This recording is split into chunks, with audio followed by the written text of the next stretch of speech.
Hello to anyone who could be watching this, which could be many people. Who knows who it could be? Either way, hi, you're welcome to a game that was arranged through the Gauntlet, which is a community on the internet that gets together and plays tabletop role-playing games online, mostly of the indie variation.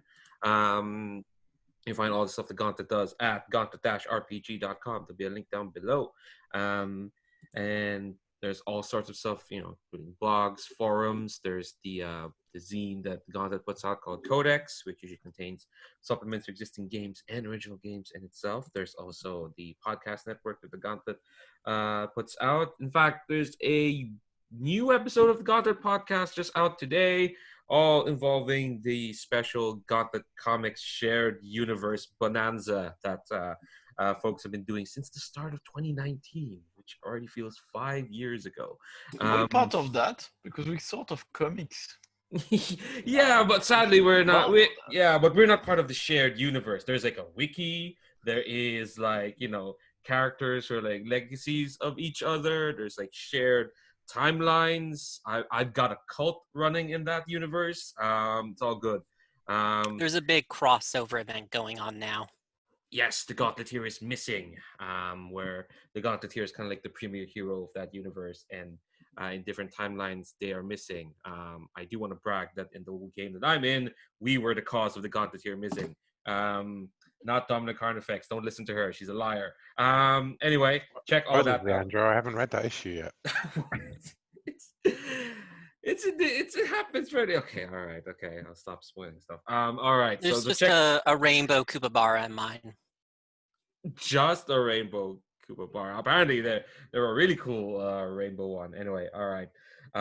As much as I'd like to talk more about that, we are not playing in Gauntlet Comics at the moment, although we're playing, as Cal mentioned, a comics-inspired bash into Blades in the Dark, which is, for those who don't know, it's a game about thieves, scoundrels in an industrial fantasy city, but we are playing with Sean Nittner's Vigilantes playset.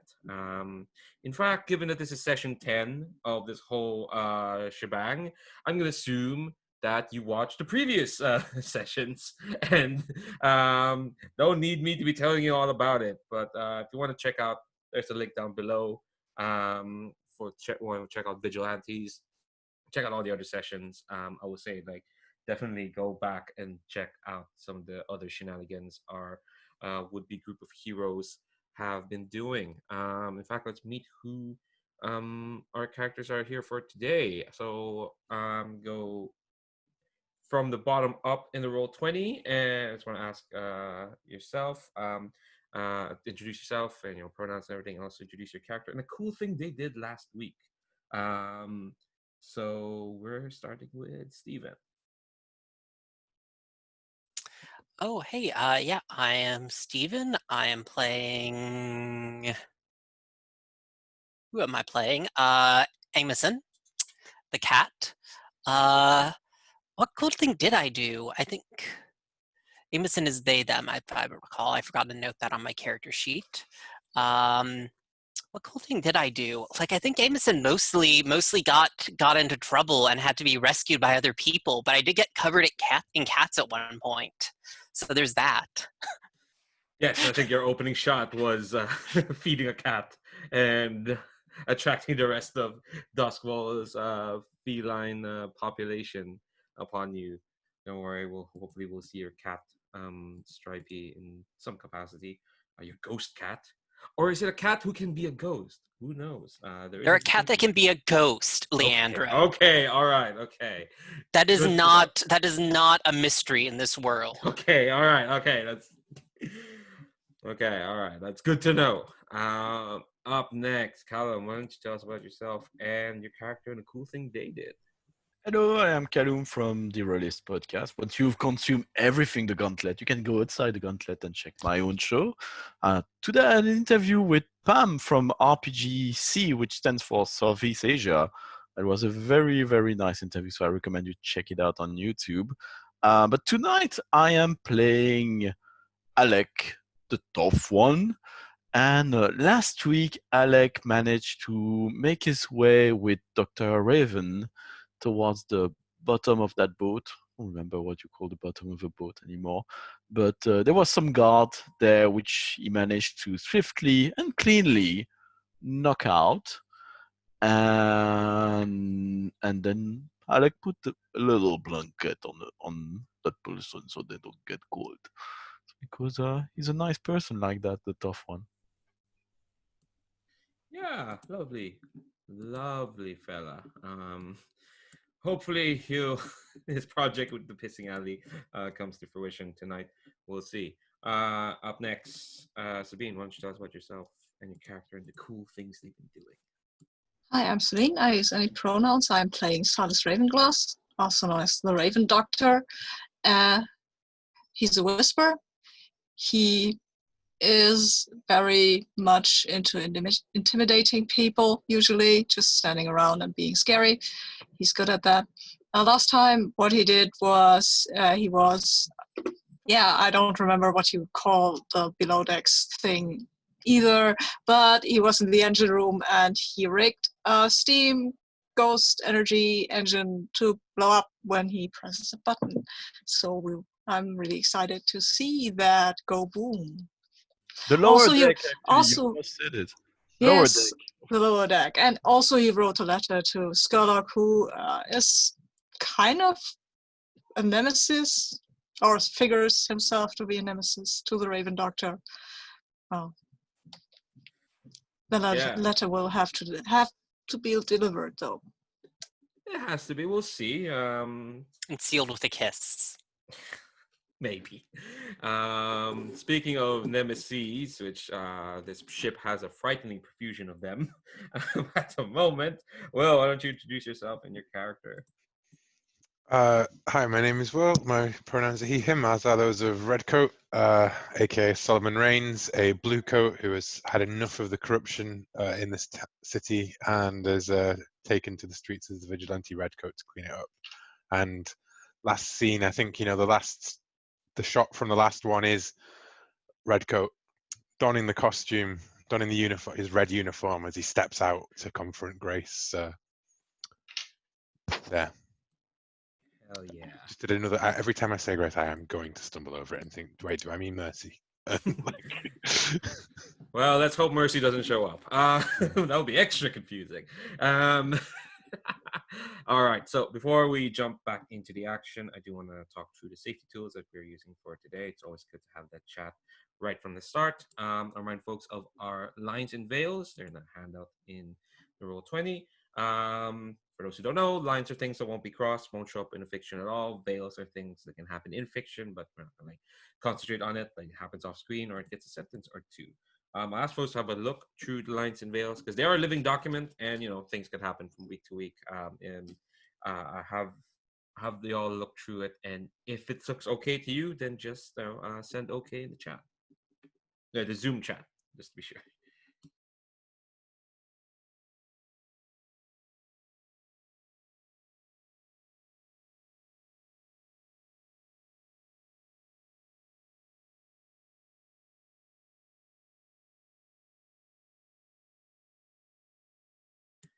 Okay, cool. So I also want to talk about the other tool that we're using, which is script change, which is basically a series of commands that let us control the narrative and make sure that everyone's playing in a safe and comfortable environment. Basically, it's akin to controls on a remote, which I do have a remote here for it's not really good for demonstrating because the buttons itself are very tiny, the relevant ones anyway. But the commands that we're using, first off is rewind. If you call for a rewind, you back up to a specific point in the scene and do the scene over again, avoiding whatever issue led to the rewind and trying a different way. So it could be any issue, like it could be a name or a detail of the scene, or even just like the scene itself, or even just the tone of the scene. And you don't have to explain why you want to call for the rewind. I might ask some questions on what exactly we're trying to avoid, but if a rewind's called, we'll expect that. We'll rewind and try something else. There's also fast forward, which you call upon if you want to fade to black. Advanced time is needed, to avoid any content or elements of play, or just to move forward in time. This is kind of like, akin to like what I talked about with Veils, where like we don't need to linger on this, or this doesn't need any more. We can just fast forward, or just skip some bits like we don't need to focus the camera on, so to speak. And then there's pause, which you call for if you need like a break. And this is part of like the open door policy that we're using here in the Gauntlet. You could call a break for any reason, like there might be an emergency you need to take care of, or you were more tired than you thought, you need to like step away from the table, or you need a bio break for any reason, or even if just like the scene's getting intenser, like, oh boy, let's calm down a bit. Let's take a pause. It's getting a bit heated. Or even like if you want to call pause, if you want to clarify what's happening, just so, like, because maybe stuff can like go over your head a bit. There's a lot of information to take in. So those are our safety tools. Last week in Vigilantes of Duskwall, the Twilight Patrol have boarded after saving Amosen the cat. I think those are two separate names. They are not called Amosen the cat. They might be. I don't know. After saving, the aforementioned cat, they boarded a ship that is apparently owned by the erstwhile Lord Scurlock, which a shipment of these ghost boxes that have been going around Duskwall we're going into. And a lot of nemeses on on this ship. For one thing, Lord Scurlock came over by mental communication, mind ghost field nonsense, taunted the Raven Doctor. On the top decks of the ship, we saw Casta, who is like, a bounty hunter, a former Deathland scavenger, and the sister of the aforementioned Amosen, who wields a shotgun. Redcoat found his nemesis, the leader of the most corrupt Bluecoat unit in Doskvol, extortionist extraordinaire. No one calls her that. Don't call her that. Grace. That's her supervillain name, but she hates it. Oh, that's like her Clown Prince of Crime moniker, the extortionist extraordinaire. Yeah. It might as well be, honestly. When we last left off, Amosen, the cat, I'm just gonna call them that. I'm sorry, is skulking in the. It's better. It's better than what my tribe called me. It was Amosen the scaredy cat before I left. Oh, jokes on them. You don't have an actual cat who had to be saved. Amosen was like hiding in the cargo hold amidst these somewhat deactivated hulls. You also found like a ledger showing that a lot of these hulls are being sold off all over the city. I wonder what's gonna happen there. To like many different gangs. You see there's like in the ledger there's the crows, but they've been jotted out.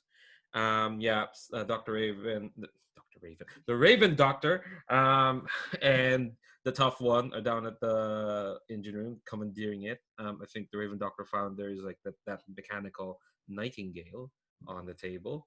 It's just there. It's kind of chirping a bit. I think that was our last shot as well. And Redcoat is caught in between Grace, who they had a tense exchange of words, and they're now on a standoff, but Redcoat is caught in between Grace and Casta, who we've mentioned is wearing sick ass armor, with a sick ass helmet and a sick ass shotgun. She's all sick ass. The issue of the comic book is like that mask and the gun, and in the reflection you can just see Redcoat. It's got this like deep blood red kind of visor, which is like, and that's where Redcoat, who looks all red in the reflection. That's really cool. Okay, I think where I want to start with is with the cat. So Amosen. Oh, okay, right, me. I thought you were going to talk about, like, let's open with your cat. Try me. I mean, if you want to. Yes, no. It is your cat.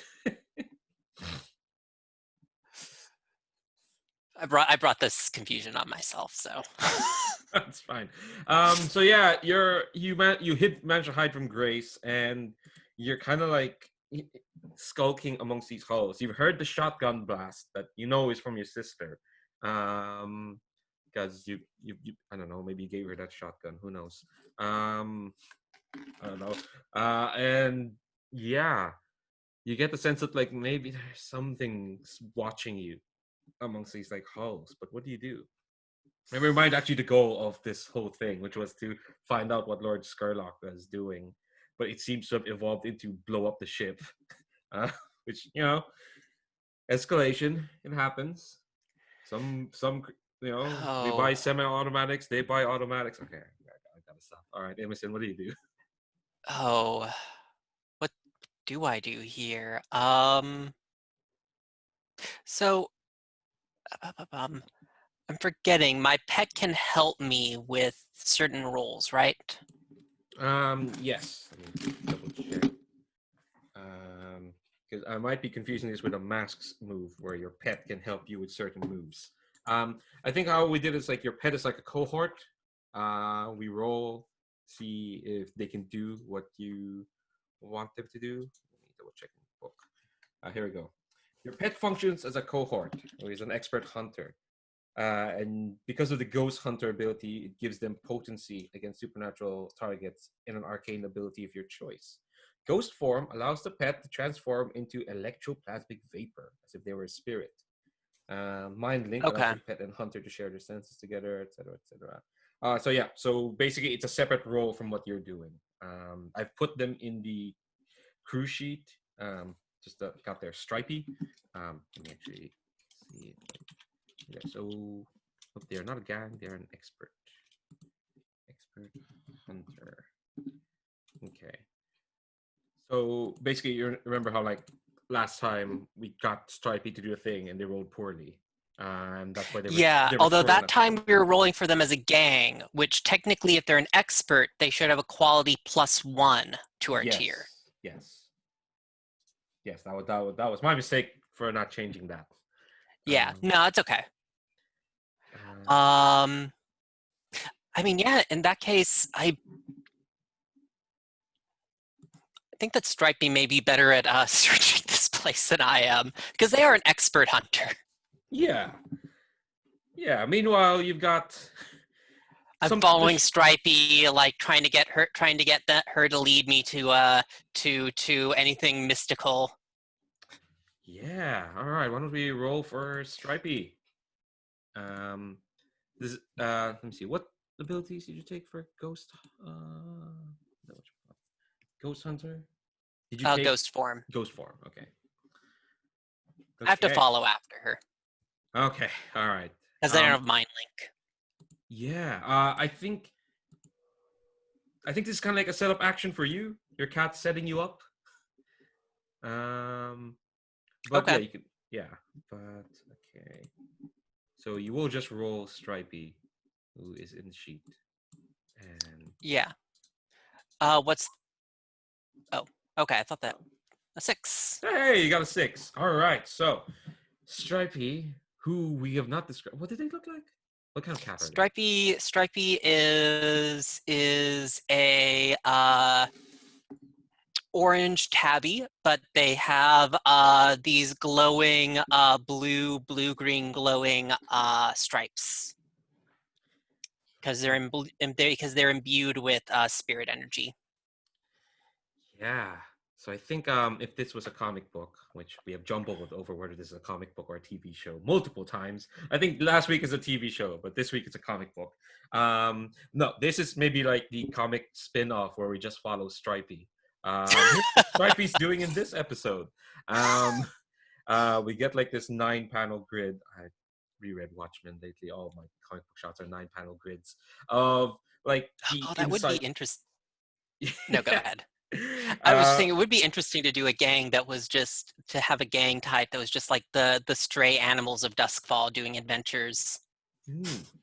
Someone did make that Dogs in the Bark game, which is about being dogs in Doskvol. Anyway, that's another thing. I'll put a link down below if anyone wants to check that out. Yeah, that does exist. I don't know if you were making a joke there, Will, but that No, does exist. I just was thinking. I wasn't joking. I was saying that would be interesting. Yeah, all right, another time. But yeah, we follow Stripey through the ship, and I mentioned like it's not, it's a steam kind of ship with like paddles next to its side. It is emptier than it looks, and you can see that like as they skulk around the corridors. Yeah, there's not many people, and the people around there look like they don't know what they're doing, or like not what they're doing, but they're just there, as they're working. They're being paid well enough to like not ask questions. But I do think they round the corner. They do a peek around, and I guess I'm gonna ask Silas this. Silas, what does Lord Scurlock look like? That's an interesting question. I think he looks like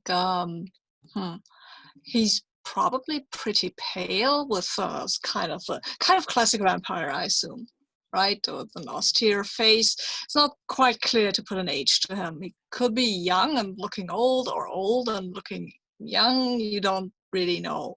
But he's got black hair swept back and big widow's peak, and he's wearing really nice clothing, really fancy stuff. And he's only wears every outfit once, just once, never again. He gives that away. Maybe, probably not, but who knows? Yeah, I want to add that he's wearing a cravat in right now. That's all I want to add. Maybe some ruffled cuffs. Um, uh, and he's talking to like someone. Um, I think you hear like his very smooth, kind of like unctuous kind of tones, just going. Frankly, I don't really see why she would bother sending over the likes of you. After all, the Twilight Patrol destroyed your gang. You're all that's left, Miss. What was the name you just? Corvidae. Yes, you're a bit down and out, aren't you? And he's holding up this hand, and there's a mechanical nightingale on it as well, and it's almost like he's listening to it. Um, and and you hear like these like protests of this rough woman's voice just going, we she sent us here for a reason because she thinks we have some worth. Just let me have a go at them. I'll show you. And Scurlock's just like, oh, I'm sure you'll get your chance tonight, Miss Corvidae. I do believe they. I do believe if I'm confident of their abilities, they're probably right here in the ship right now. You better be off. I'm afraid our big meeting might have to be postponed. And I think before he doesn't say goodbye when he when he leaves the conversation. He just kind of like sweeps off, and the person he's talking to, who only longtime fans of the Vigilantes of Duskwall would know that name. She was the leader of the Crows. Crows are dead now because of Twilight Patrol destroyed them. But Lord Scurlock just kind of like sweeps away, and I think Stripey's gonna follow Lord Scurlock because that's the plan. Is that okay, Amosen? Yeah. And because it's a 6, Stripey is like super stealthy. Stripey's a ghost. Um, and I think for you, Amosen, if you try to find Lord Scurlock now, I think yeah, it'll still be a roll because you have to get through the rest of the ship, but you will know exactly where he is, kind of like at all times. I think Stripey's shadowing him. And what you see before we cut away is like Lord Scurlock is like, I don't know how you like swan into a room, but that's what he does. He swans into a room, and there's clearly like this door. It's very fancy, like gilded kind of like door, clearly like to show off, like, oh, this is his room. You're not allowed to be in here. And he just kind of like swans in, and I think, yeah, Amosen, you know exactly where Lord Scurlock is, but I think you hear gunshots in your vicinity. So we'll leave you there for the moment, unless there's anything else you want. Unless you do you know exactly what you want to do next? No, I'm fine. The camera going off for me for a sec. Okay, so I think we'll cut to our two friends in the engine room. Yeah, we're building up the Redcoat. I'm sorry. um, yeah. So, Raven Doctor, remind me again. What's your big plan? Am I supposed to have a big plan? Oh, I don't know. didn't, You I did not hijacked this realize that. engine. I did not realize that. I will take the Nightingale will. The mechanical. I'll swipe it and put it in a bag and take it with me. I think my big plan here is to give this letter to Scurlock and see what's going on. I think this was supposed to be a reconnaissance mission at one point. I remember. Yes, that's what it was supposed to be. This is just insurance in case we get caught and then we need distraction, like quick. I think that was the plan. I'm pretty confident it was. So I'll take the Nightingale and then I'll look at Alec and say, oh, well, this done now. Let us continue with our research and let's see what is what here. What are we looking for? We are looking for, in general, anything dastardly, I assume. Plans we can foil. Alec points at the Nightingale and says, what is this? I'm not asking that because player playing me doesn't know what Nightingale is. Well, we have found clues to the person named the Nightingale during a lot of our excursions, and the Nightingale seems to be an evil and quite cancerous influence upon this town.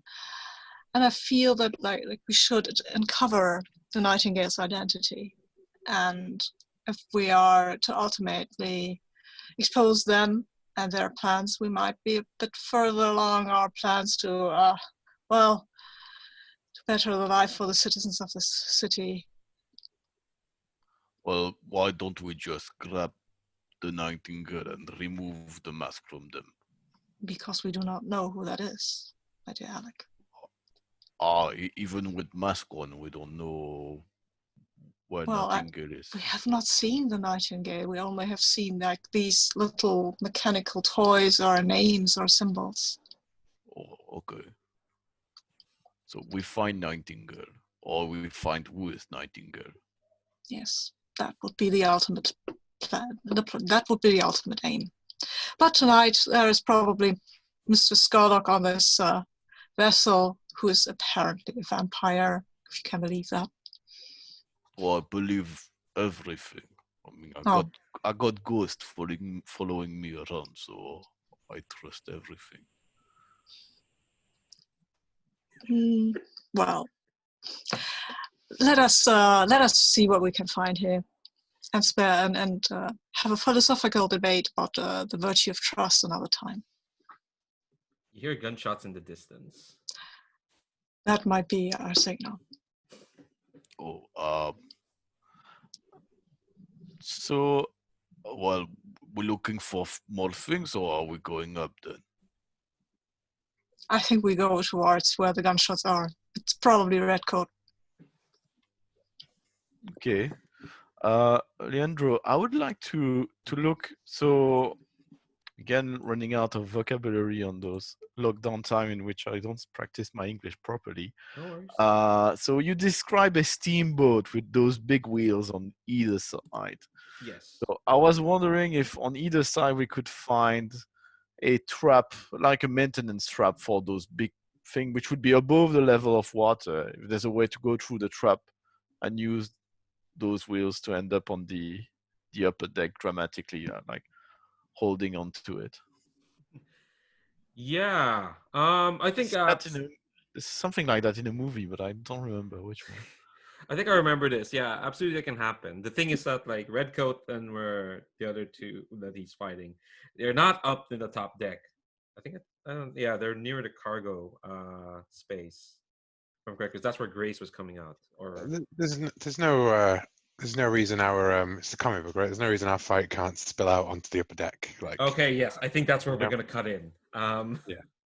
Like, it can literally be. If we could have cut at that moment, it would be between the two of them. The next shot can be explosion, like coming out from the cargo hold, Yeah, and whatever, right? yeah. I think let's do that because that sounds fun. So that'll give Yes. I'll get Raven Doctor their big dramatic entry in. So I think the gunshots have escalated, and I think the person bursting from like a corridor out into the top deck is Casta. But they've jumped back with such force, and because they've got their armor and they've got like these two shotgun blasts, and I think we see the panel. Sorry, we're not a comic book. I'm sorry.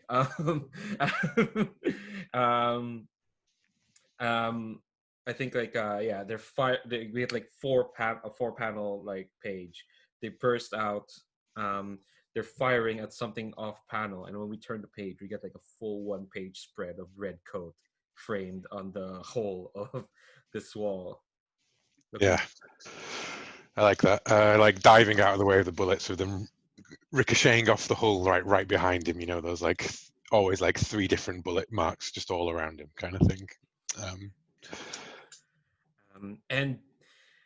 And behind you hear like someone reloading a revolver, and I think Grace, who still looks, she's still wearing her blue coat. She's got a cigar in her mouth, her other hand's in her pocket, and she's just reloading a revolver. She's got a cigar. I'm gonna put a clock for her on the table. It's an 8-step clock. If that's okay with you. Actually, should I be asking if that's okay with people? No, you shouldn't. You should be punishing us with 16 level clocks if you want to. Yeah. 2 8-step clocks. One for Grace and one for. Yeah. But in any case, I would like to. I think Redcoat ducks be doing 2 pieces of like deck machinery or something, and there's now like in the shadows, like Batman style, kind of while Grace and Costa like hunt him across the deck, like nod to each other and walk around with their guns. And it occurred to me that I'm very good at it, but I would like to use an action that isn't skirmish. Ooh, okay, yeah, no worries. I was thinking, someone mentioned the other day about how in Blade you always find yourself rolling your highest thing. I'm like, yeah, but I am a superhero, and superheroes punch things a lot. So yeah, it's fitting. Like, there's no shame in like. But I want to go for a hunt instead, Okay. just for fun. Yeah. Would I be in what position would I be in? I think this is risky. Probably a bit limited because there's 2 of them. So yeah, if it was just one of them, it would probably be standard. But you're a big guy with a lot on you. Yeah. Actually, not a lot because you're normal, but not light. Let's put it that way. Yeah, but it's not light. So I'd say it's risky, limited. Okay. Do you want to push yourself or take a devil's bargain? What would a devil's bargain be? I think the devil's bargain. Actually, no. Since you're already limited, it's gonna be simple. It's a tick on that attention of the ghosts. I mean, you're already making a lot of attention, but yeah, I will simply push myself. Okay. Oh, you know what? I'll take that. Why not? Okay. I'll take the devil's bargain. I mean, it's better to have those ghosts notice us by the end of the campaign, right? Like, ooh, I fail. Oh, bother. First fail in the entire game from Redcoat, at least. Oh man, yeah. So I think, all right. So you're stalking in the shadows, and you hear Grace calling out to you, just saying like, "I'm hoping you realize by now, Redcoat, that where you are at the moment is just the natural state of where you'll always be. alone, hunted, unable to do what you want to do because it's just so pointless. I would like, she says, where you are, you're just meant to be where you're always meant to be, and then the shot is of Redcoat stood right behind Grace, like right there, ready to take her down, and then the next shot is Costa, Yes. just from like some completely like dead on angle of ambush kind of thing, like. Yes, and I think did you have like a quip in reply to her? Yeah, well, I think it is. You're right, Grace. One step behind you, and then. Yeah, I think I don't know. Can you hear people smirk? Because you hear Grace smirk. You can definitely see the smirk in the artwork. Yes, yes. Yeah. We are now a comic book. I'm sorry.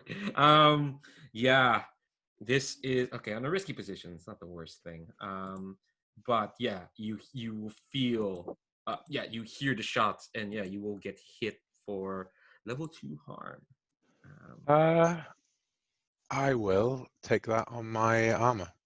All right, that bumps it down to level 1 harm. Actually, wait, no.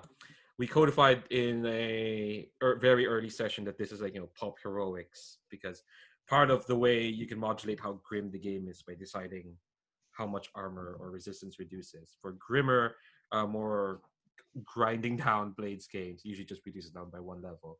But I remember we determined this way back when Jim was here, that because we're in a pulp superhero version of Duskwall, that will completely negate the harm. But you will use up your armor. Yes, I'm happy with that either way. So. Yes. So yeah, I think definitely you. But yes, yeah, I'm fine with that.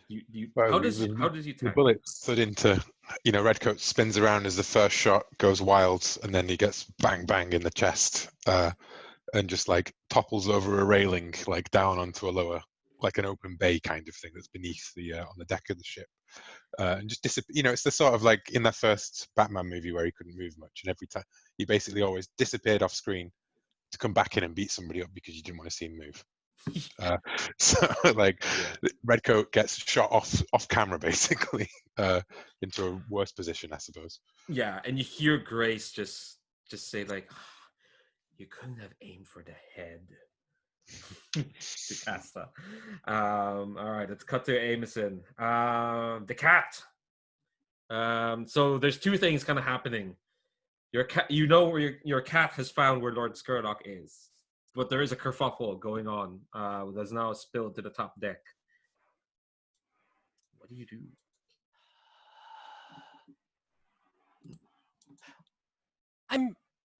I'm sure they're fine. I should probably investigate this. Okay. All right. So you want to get from where you are, which is the cargo hold, to Lord Scurlock's cabin, basically. Yeah, I want to poke around, see if there's anything I can pick up and steal from him. That's always good. That's one of the ways you can get extra coin in this version of Blades in the Dark, because you're getting rep instead of coin as your payoff. Okay, so thanks to your cat, I think you're gonna have increased effect. It's basically a setup action for you. How are you getting there? Are you going there quickly, or stealthily, or stealthily? Yeah. Oh, yeah. And you have a devil's bargain, Leandro, because I have only 1 die. Yeah. Oh, yeah. Because you can't push yourself. Your cat is going to be discovered. Fine, I'll just roll the 1 die. Okay. All right. It's going to be risky gray. I should have mentioned the position. Yeah.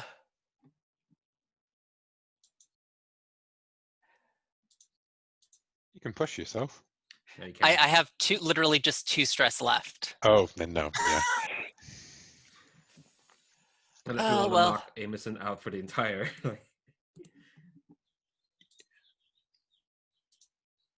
Hey, yeah, 5. No, yeah, it's still good. Still good. Okay, so yeah, can you describe how does because I'm sorry, we kind of like slowed you down the river a bit when we opened with the hull beating you up last week. So paint a picture of how Amos gets through the ship. Amosen, sorry. Oh, I think Amosen is sort of trying to keep to the to any kind of elevated points through the storage space, jumping from like storage rack to storage rack, and generally trying to avoid like directly coming up against like any of the guards, since they can't really punch stuff. Like it's preferably if I can, I prefer like shooting stuff from afar. Yeah. There are punchers and there like Kayla, like that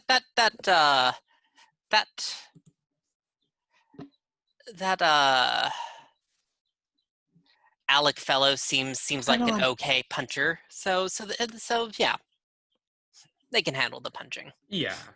You're more for the hunting and getting through places. Yeah. So I think you absolutely will get to Lord Scurlock's cabin. In fact, I think you see there's actually a porthole on the door, and you can see that like he's enjoying a nice, you know, not to get all just full proper Christopher Lee vampire, but he is enjoying a nice glass of what could be wine.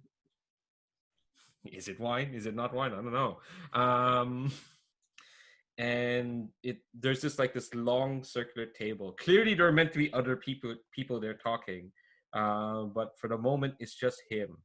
And oh damn, we lost a beam. Internet was being weird. Yeah, so I think you can see, and yeah, you managed to sculpt through nobody's there. You see, he's just sitting, legs crossed, and he looks like he's leaning down at this nightingale, this mechanical nightingale that's on the table, and you can't see what he's saying, but he's like, I'm making words. He's talking to it, for sure. And he takes a sip, and he kind of throws a glance towards your direction, which you don't know if he saw you, but maybe like you duck under the porthole as soon as possible. But yeah, I should describe this room a bit more. It's like, it's a very well furnished. There's a carpet. There are bookcases. There is, again, one of those hulls, but this one looks more like, a knight in shining armor kind of like hull.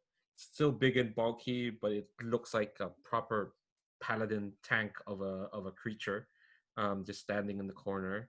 I think, what's the consequence? I'll put you in a desperate position. Sure, why not?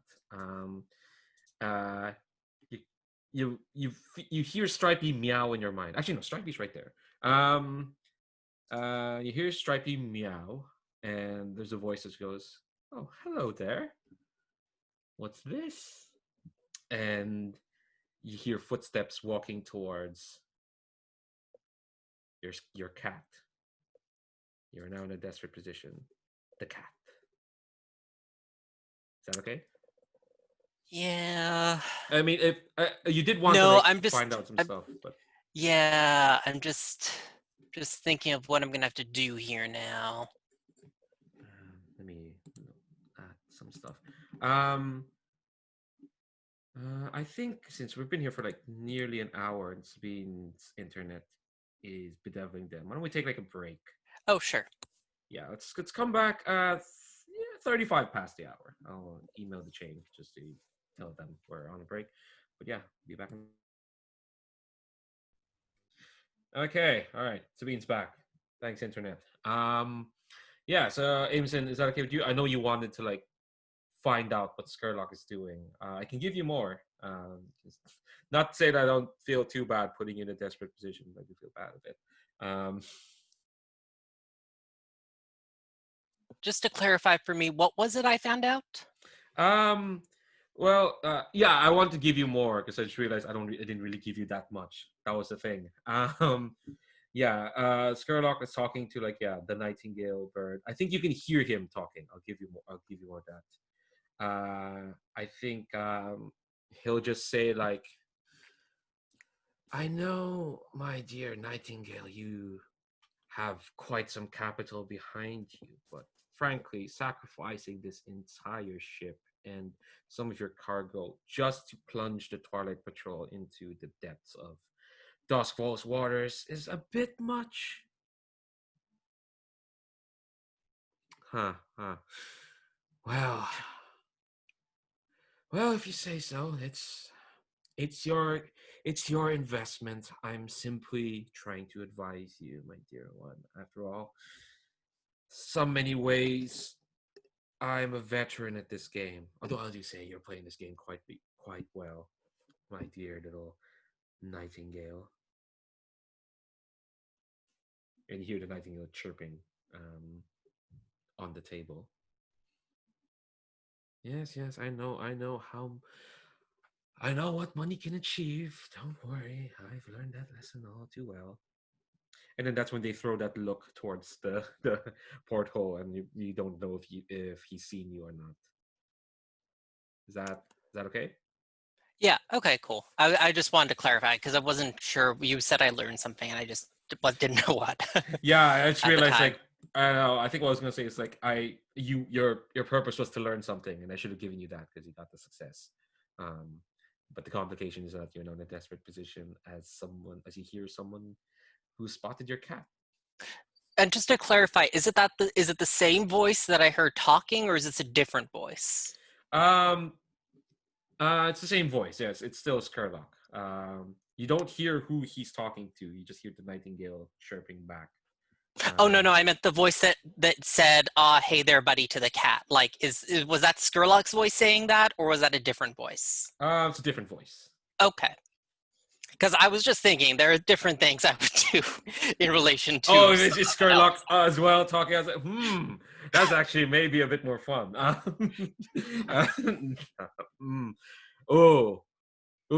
actually really creepy. It was also Scurlock who said, "Hey there, buddy." I might change it to that. Okay, shouldn't have asked. Yeah, you hear like it okay in the voice. Okay, we can No, say it's okay. It's okay. Yeah, I think yes. Yes, that's cooler. Thanks, Stephen. You hear Scurlock's voice behind you, talking off screen to the cat, just going, "Hey there." Or I guess he would say, "Hello there." I can't say that without sounding like Obi-Wan Kenobi. All right, but that's you in a desperate position. Is that okay? Yeah.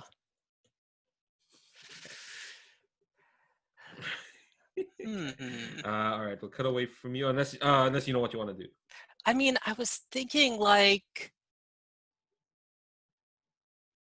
if there's a bird, like, could we try to catch it? That might be a lead. Could be. You do have I think the Raven Doctor took one of the. There was another one of those down below, but this one, the one Lord Scurlock's talking to, there might be one working. Who knows? You're not going to go wrong with catching a lot of birds, especially when you're dealing with a bird-themed antagonist. I mean, yeah, I think I'm going to try to look in through the porthole and like clip this bird as it tries to take off. Okay. All right. Like, I figure I'm probably gonna trauma out with this, so I figure I might as well make a count. Okay. All right. I think we'll try to. There's only so much you can do when you're a new character and only have 2 stress left on your track. I don't know why you push yourself so much to get to that point, but okay. I literally rolled like a 4. I got 4 stress in one roll. Okay. So you want to clip this bird as it's about to take off. This bird who is on the table in front of Lord Scurlock. Yep, I'm gonna try to clip it and get the fuck out. Okay. All right. What are you rolling? And then we'll I'm rolling hunt. Okay.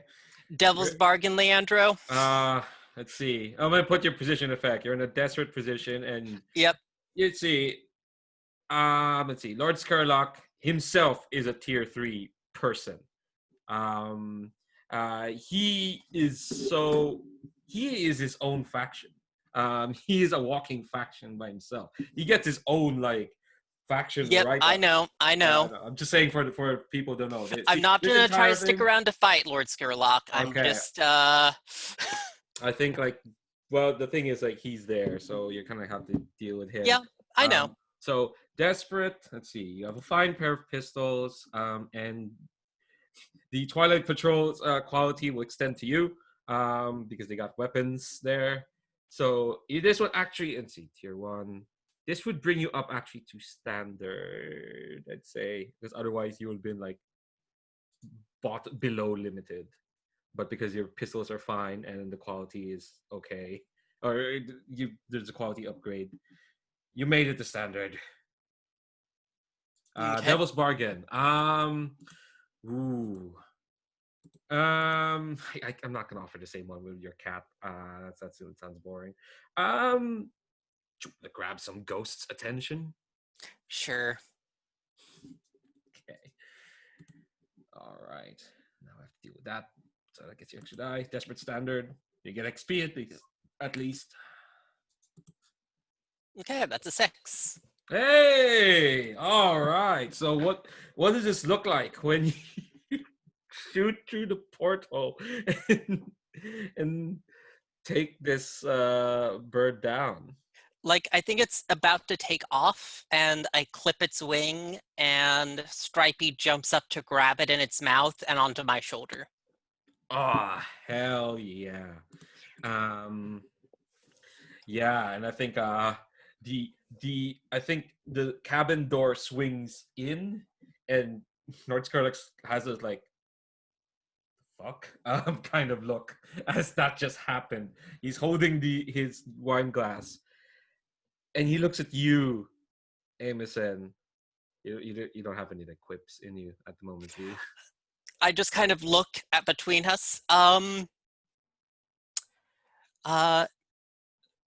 Very nice decor. Bye. And I let go and drop. I think as you sorry, your internet cut out there. You let go. Yeah, I'm not sticking around to chat with Lord Scurlock. Exactly. Yeah. You don't want to banter with him. That's fine. Understandable. I think as you vamonos out of that situation, I think everyone kind of feels this kind of low wailing from coming from the bottom of the sea. And I think Lord Scurlock, we get the shot of we're back to a TV show now. Lord Scurlock, I say Amosen runs off. We get a shot of Lord Scurlock. I'm huh.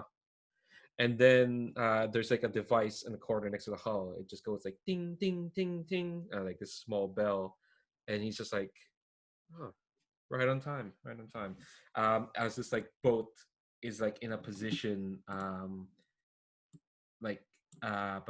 somewhere off here ish, and there's this low kind of wailing coming from the bottom, as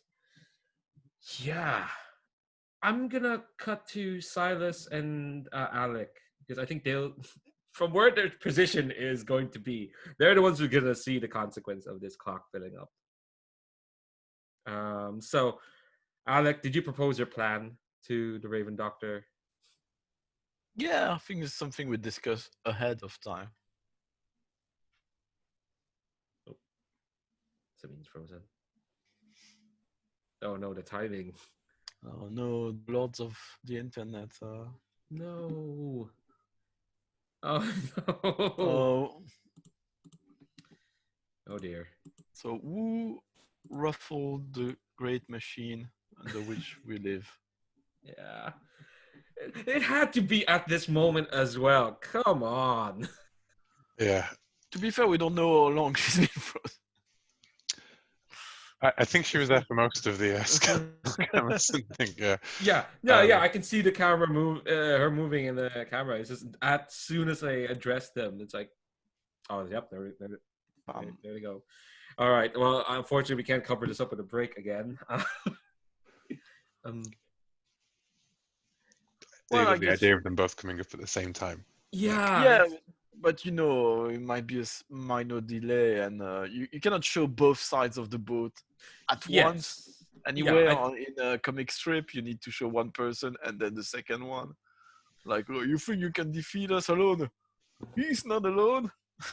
Yeah, So just one of those times where they have to reshoot and can't get the actor, so it's just all over the shoulder shots. It's not shot, it's drawn. Okay, no, we're back to TV show. Sorry, Kyle. The confusion of what medium we're using is it's drawn. Yeah. It's Batman the Animated Series. It's both. Yeah, exactly. Yes, it's both. Okay, I might accept. What was it called? Comics strip with an X. Remember the Sega video game? I don't think so. I think I've heard of it. Or Into the Spider-Verse. Yes. Ooh, that would be really neat. Yeah, I think we'll probably have to repeat this for Sabine when we come back, but I do want to illustrate what happened when this clock filled up. I think from where you are, Alec, the tough one, hanging off the paddle going up to the top deck. This is going to work very well. This is good plan. Yeah, I want to say you can do it. It's well within your abilities. Yeah, you hear this wailing, slow bass kind of wailing, almost like coming from the bottom of the ocean. Wow. And you feel this ectoplasmic kind of energy, kind of it's like a wave that suddenly starts to it hits the bottom of the ship and starts to coat its underside, and you can kind of see it. It is like this gooey kind of wave of ghosts that's being pulled from the bottom of the ocean, from God knows where. Well, I said nothing surprised me, but this is surprising. Yeah. And then we get a shot of Scurlock looking over the device, and kind of it's this weird clockwork, proper steampunk nonsense kind of device where there's pistons and gears, and sorry, I invoked the cursed word. And they kind of and there's a small bell, and they kind of give it a small ting, and it's and we get a shot of the gooey ectoplasmic energy kind of seeping into the ship, and they start seeping into the hulls in the cargo hold. And Amosen can attest, there is a lot of hulls in that cargo hold. And not to flag what's going to happen next week, but I know what you wished for, Will, and this is kind of a small scale version of that. And these hulls start powering up. They're not completely powered up yet, but that's what that clock happened. And I'm going to put another clock on the table. Once I figured out these clock tokens, hell yeah. Gonna make a lot of them now that people can see them more clearly. Gonna get them clocks. And look, the Raven Doctor managed to get control of the engines, and there's an easy way to you just have to get out of here. But would Redcoat want to get out of here knowing the enemy's there? Because you know how the rules in comic books. If it's an explosion where you don't see them die, they're not dead. That is definitely how I imagine the end. However we defeat Grace, it's going to be in the explosion as the ship goes down, as whatever, right? It's going to be some laughing maniacally as it disappears below the waves. Yeah. Yeah. So there's going to be a 6-step clock. But I definitely think this is a perfect moment for that. where are your rebel friends now kind of thing. Yeah. As Redcoat's like, holding like where he was shot and like standing below as the Grace and Costa point their guns at him, and then Yeah, I think Grace just kind of like, she doesn't laugh so much because she smokes a lot of cigarettes and it's done wonders for her throat. So it's more like a short kind of like rough kind of chuckle. And she just says like, you see, Redcoat, I made friends that are worth a damn. You know how many friends I have? You scour every district in this rotten city. You scour every speakeasy, every bar, every precinct around the city, and you'll always find a friend of Grace. You'll always find someone who is worth my time.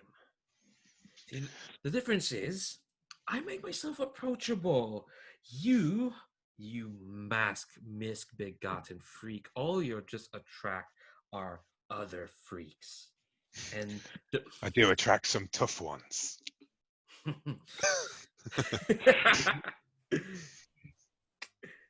Yeah. Really wishing the Raven Doctor was here, though. Yeah. Well, that's like, we'll see. Hopefully, like the tough one can do some two-fisted thing, and maybe the Raven Doctor will. Yes.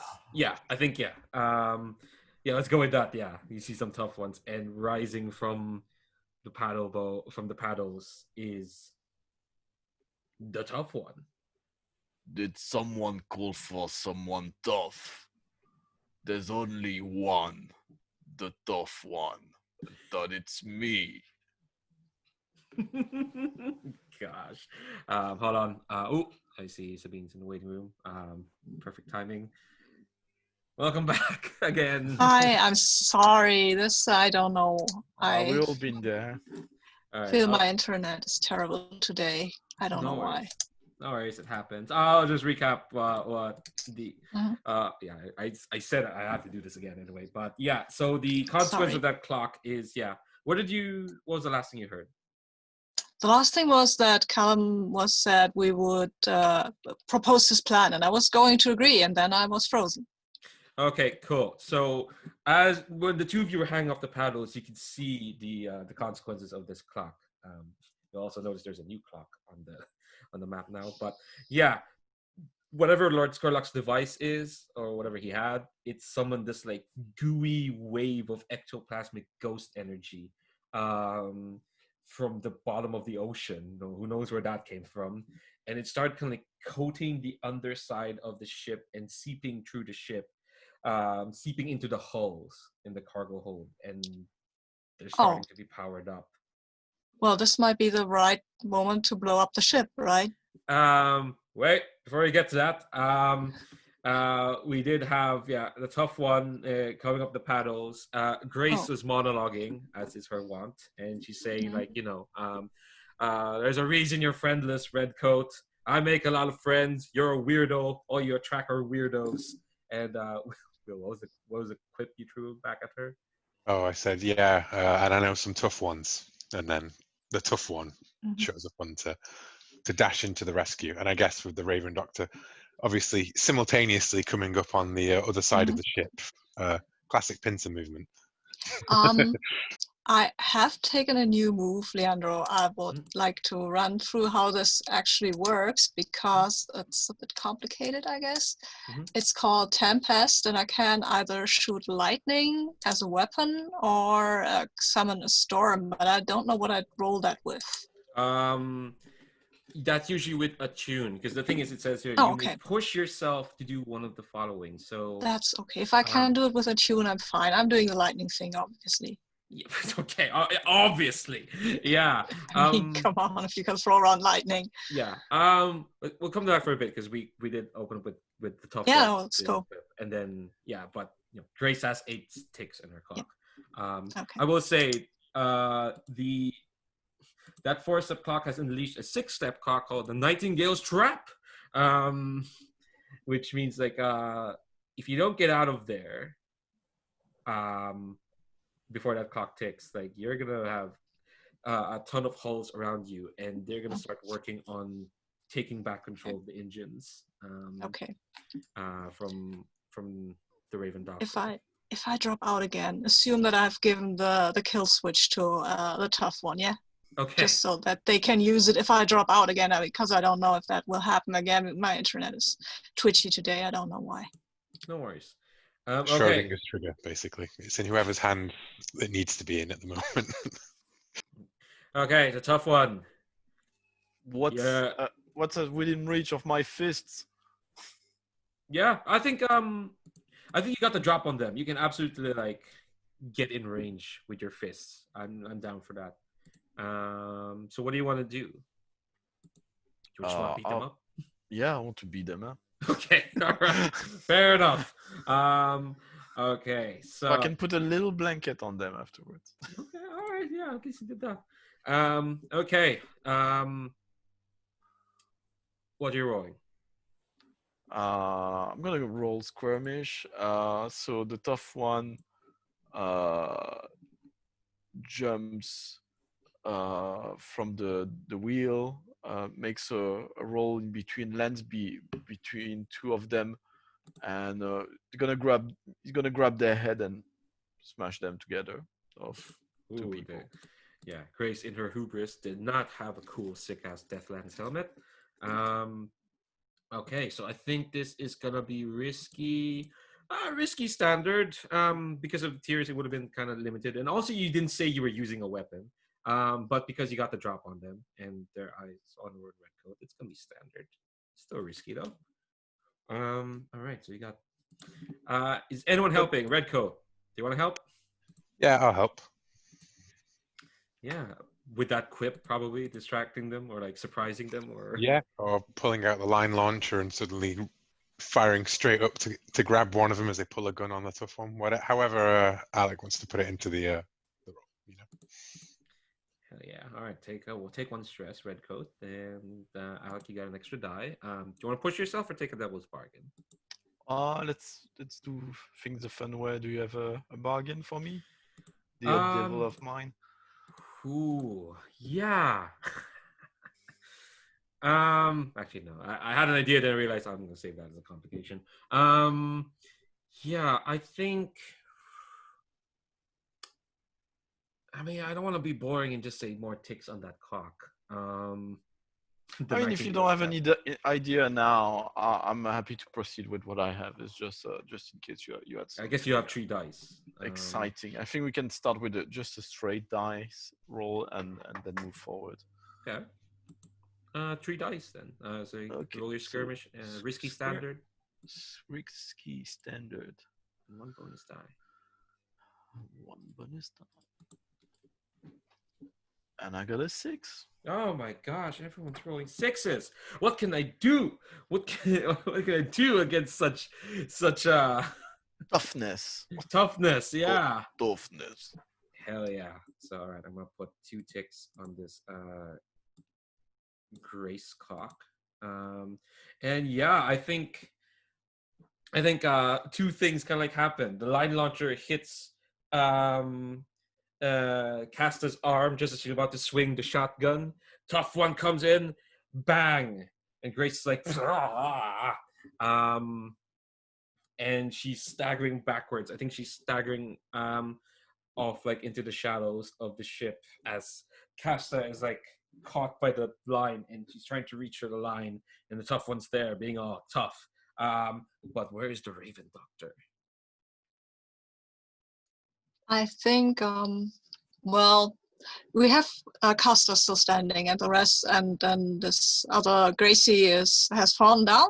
If I read the situation correctly. Grace is like trying to like stagger back into the shadows. No, she can. I'll allow them. Costa's the one in the fancy armor, right? Yes. And I will, of course, tell her then that not only does the Redcoat have friends, they are positively electrifying. And then I'll blast her. I mean, come on. If I have this, I just have to use it, right? Yeah, I know, yeah. And I'll push myself. I have to And I roll Yes, with you a have. tune, right? Yes. That's fine. How, what does this look like? You're attuning yourself to the ghost field to shoot motherfucking I lightning. mean, there is a lot of electroplasmic energy floating around anyway, so I'll just make a kind of a swirly gesture with my hand and gather up the whole energy. It's probably the Scurlock's energy, but who cares about that? And I'll shoot it at her. Like, with the words, I'm just pointing my finger at her, like, and then the electricity comes flying out and envelops her armor. Hell yeah. So it's just gonna be risky again. Okay. Risky standard, I'd say, Risky because she has that armor on. Okay, Works well Fair. against lightning. okay. Does it? It gets you an extra. Oh yeah, the pushing yourself still gets you an extra dice. You roll 4. Oh, it does. Cool. Yeah, that's a lot of dice. Okay, I've got a 5. All It's right. not great, but and I think it does. And it says something here that it does. Can push yourself. Yeah. Yeah. Okay. Forget Yeah, it. just As a weapon. Yes, it's a weapon. yes. yeah. Let me see the Cool. read up on in the book.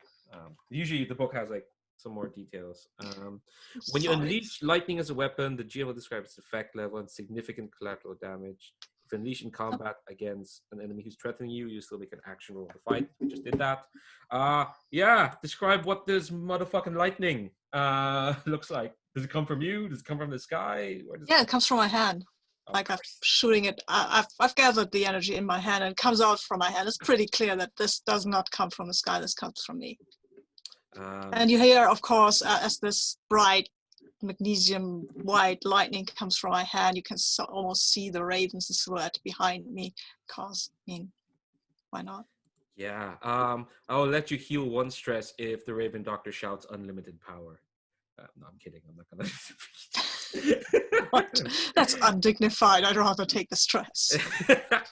Oh, come on. No one wants to quote Revenge of the Sith, the greatest Star Wars movie of all time. I'm kidding. I'm kidding again.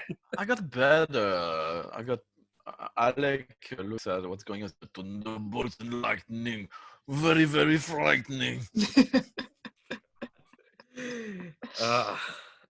Yeah, of course, the thunderclap comes right after. And it's loud enough to drown out any kind of thing that Silas might have shouted. I think he pushed it with his friends are electrifying. Yeah, I think okay. So you rolled a 5. So I think you will kind of scorch through Casta's armor, which let's see. I think it will also add a tick to Grace clock. You weren't directly hitting Grace, but that means she has 1 less lackey kind of like on her. So let me modify that. Yeah, but you scorch through the armor, and I think I'm gonna throw a complication. The armor burns off, which is weird because it's a Deathlands armor. It's not meant to be burnt off. It's meant to withstand the nonsense beyond the ghost field. And when you tear off half the helmet, I think what you see inside is it's not Casta, or at least you don't know who Casta is because Amoson's not here. But you see a very scared looking Elsie even steps. Alec, you see a rather terrified looking Elsie even steps. For Steven, she's a character from a previous session. Someone who's having rom-com shenanigans with Callum's character. In the I hate superheroes. She talked nice to me. What she doesn't know what I do with Twilight Patrol. She doesn't like Twilight Patrol, but she's nice to Alex. She wouldn't be nice to Tough One. Yeah, but she's here. She's actually the one inside this armor. And that's the complication that comes from this mixed success. Is that okay with folks? As I cut away to Amosen. Where are you off to, Kat? All right, Amosen. Oh. I guess I'm like I think I am like plummeting probably into the canal to like grab on some point, some other point on the ship. So I think I'm probably clinging to like some point on the ship right now. What do I see that's going on right now exactly? Let's see. On below you, weird leeching gooey ectoplasmic energy, pouring from the bottom of the ocean up towards the ship. Above you, a motherfucking lightning, very very frightening. Yes, has just appeared on the deck, and you hear like it's smashing through like some kind of armor. Your cat is on your shoulder, holding the nightingale in their mouth, looking very, very chill, surprisingly so for a cat. Yeah. And you're clinging off the side. There's probably like some portholes from the some more portholes from the lower decks, and you're just clinging off. And I think you just hear some like voices through like the the wall that you're clinging off of, some panicked sort of shouts as this boat is kind of like almost being gently rocked by the energy.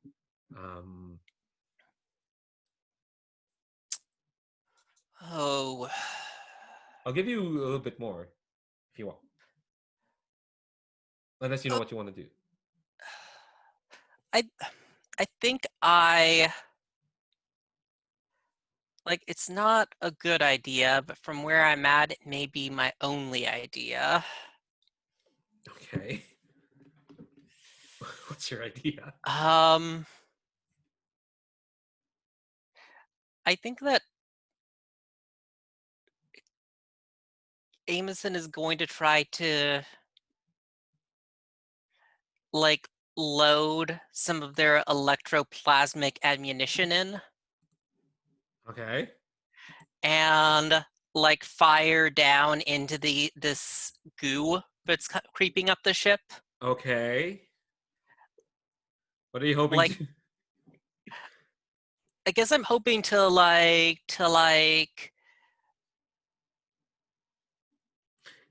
push it back or something.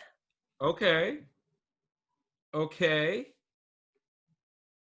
All right. I'm down for this. Like I'm gonna say this could happen. I'll see you Okay. do this, and then we'll cut to Redcoat. But yeah.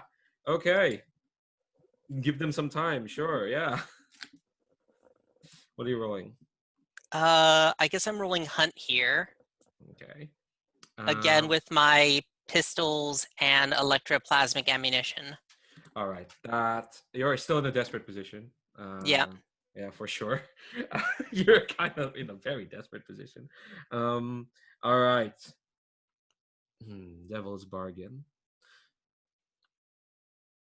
Okay, here's the devil's bargain. I think one of the voices you'll hear through the walls, very near you, is your sister's voice. As in the real Casta, not the one who you thought. That's fair. Yeah. So devil's bargain is like whatever happens here, whether you succeed or fail, she'll be there to like probably make your life harder again. Who knows? Yeah, probably. All right. So you gonna take that? Yeah. All right. Desperate. The electroplasmic ammunition bumps you up to standard, I'd say. Okay. Ooh. 4. Oh wow, that was close. Yep. That's a 4. So yeah, take that XP. Why is it that everyone else is rolling like 6s? And is like I'm a baseline risky. Poor you. Because as I said, Amosen is just the team's disaster twink. Fair enough. Yeah, I think so I'm technically actually Stripey's sidekick. I'm just the player character. Okay, yes. So yeah, the real story is on the cat, not exactly on. Oh, that's why it's called the cat. That's why people think it's about Amosen, but no, it's about Stripey. Okay, so I think when you shoot the electroplasmic ammo into it, it actually like disrupts the goo. There's some really fine calculations going on Scurlock's device, and actually we get a shot of Scurlock being like, "Huh," and start tinging, poking at some of the gears. As like when you shoot at it, the wave kind of like retracts. Oh darn, we have lost Sabine again. As the wave like retracts almost kind of like fully, and I think you really notice that, like, yeah, you brought yourself some breathing room. There was probably like a gooey sort of tendril coming up towards your foot at that point, but you shoot at it, akin to shooting at a sarlacc, I suppose, and it retracts back, and I think it disrupts the field enough to Scurlock to be like, what the fuck is going on out there? But here's the complication. Let's see. Okay, all right. You hear the cocking of a shotgun blast, and the wall next to you is blasted out. Someone just blasts through like the ship wall, and a hand reaches through and grabs you. And well, this is kind of like saving you, I guess. It's not really a complication, but I mean, it's not really saving me, is it? No, especially when you're kind of dragged inside, and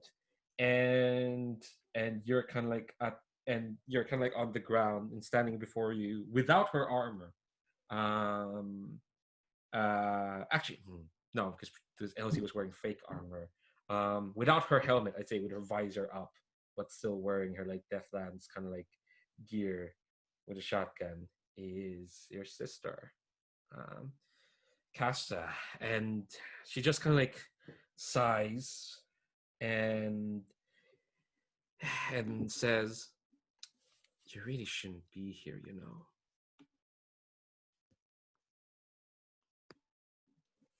Oh, hey, Casta. Hey, Amos, what are you doing here? It's a nice shotgun you got there. Yes, I mean, still my favorite birthday present from you. Yeah. You're welcome again. Yeah, it would be a shame if I have to use it on you. I really do like it. So tell me again, what are you doing here?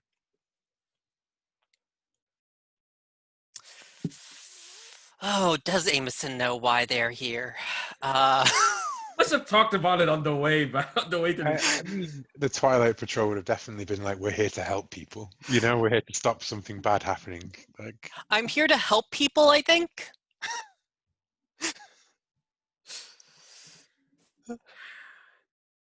So you think that you're gonna have to explain to me how teaming up with the Twilight Patrol is gonna be helping people? I mean, it seems like a better decision than teaming up with Scurlock. I mean... Come on, Amos. Between some ragtag vigilantes and one of the most significant powers in the city, it's a safer bet. Sorry, I'm gonna conceptualize Casta as like a pragmatist, apparently. Is that okay? Yeah, that's fine. She's fine. That's fine. That's basically just it throws light on Amosen's poor decisions in life.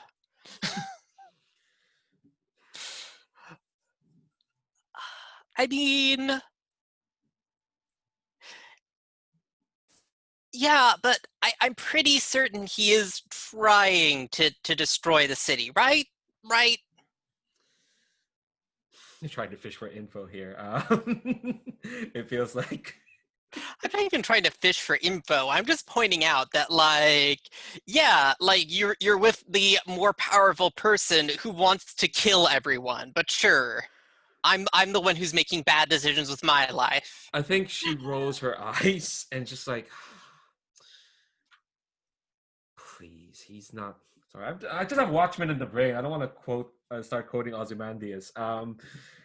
Please, he's not some kind of penny dreadful, incorrect villain. He doesn't want to kill the city. That's stupid, Amosen. Now, the Nightingale, she may want to kill the city, but Scurlock, he's smarter than that. He only wants to kill enough people. Oh, that doesn't make it better. Well, proportionally, it does. Now we've kind of determined why you're here, Amosen. You don't want to come quietly, or I have to do something to you.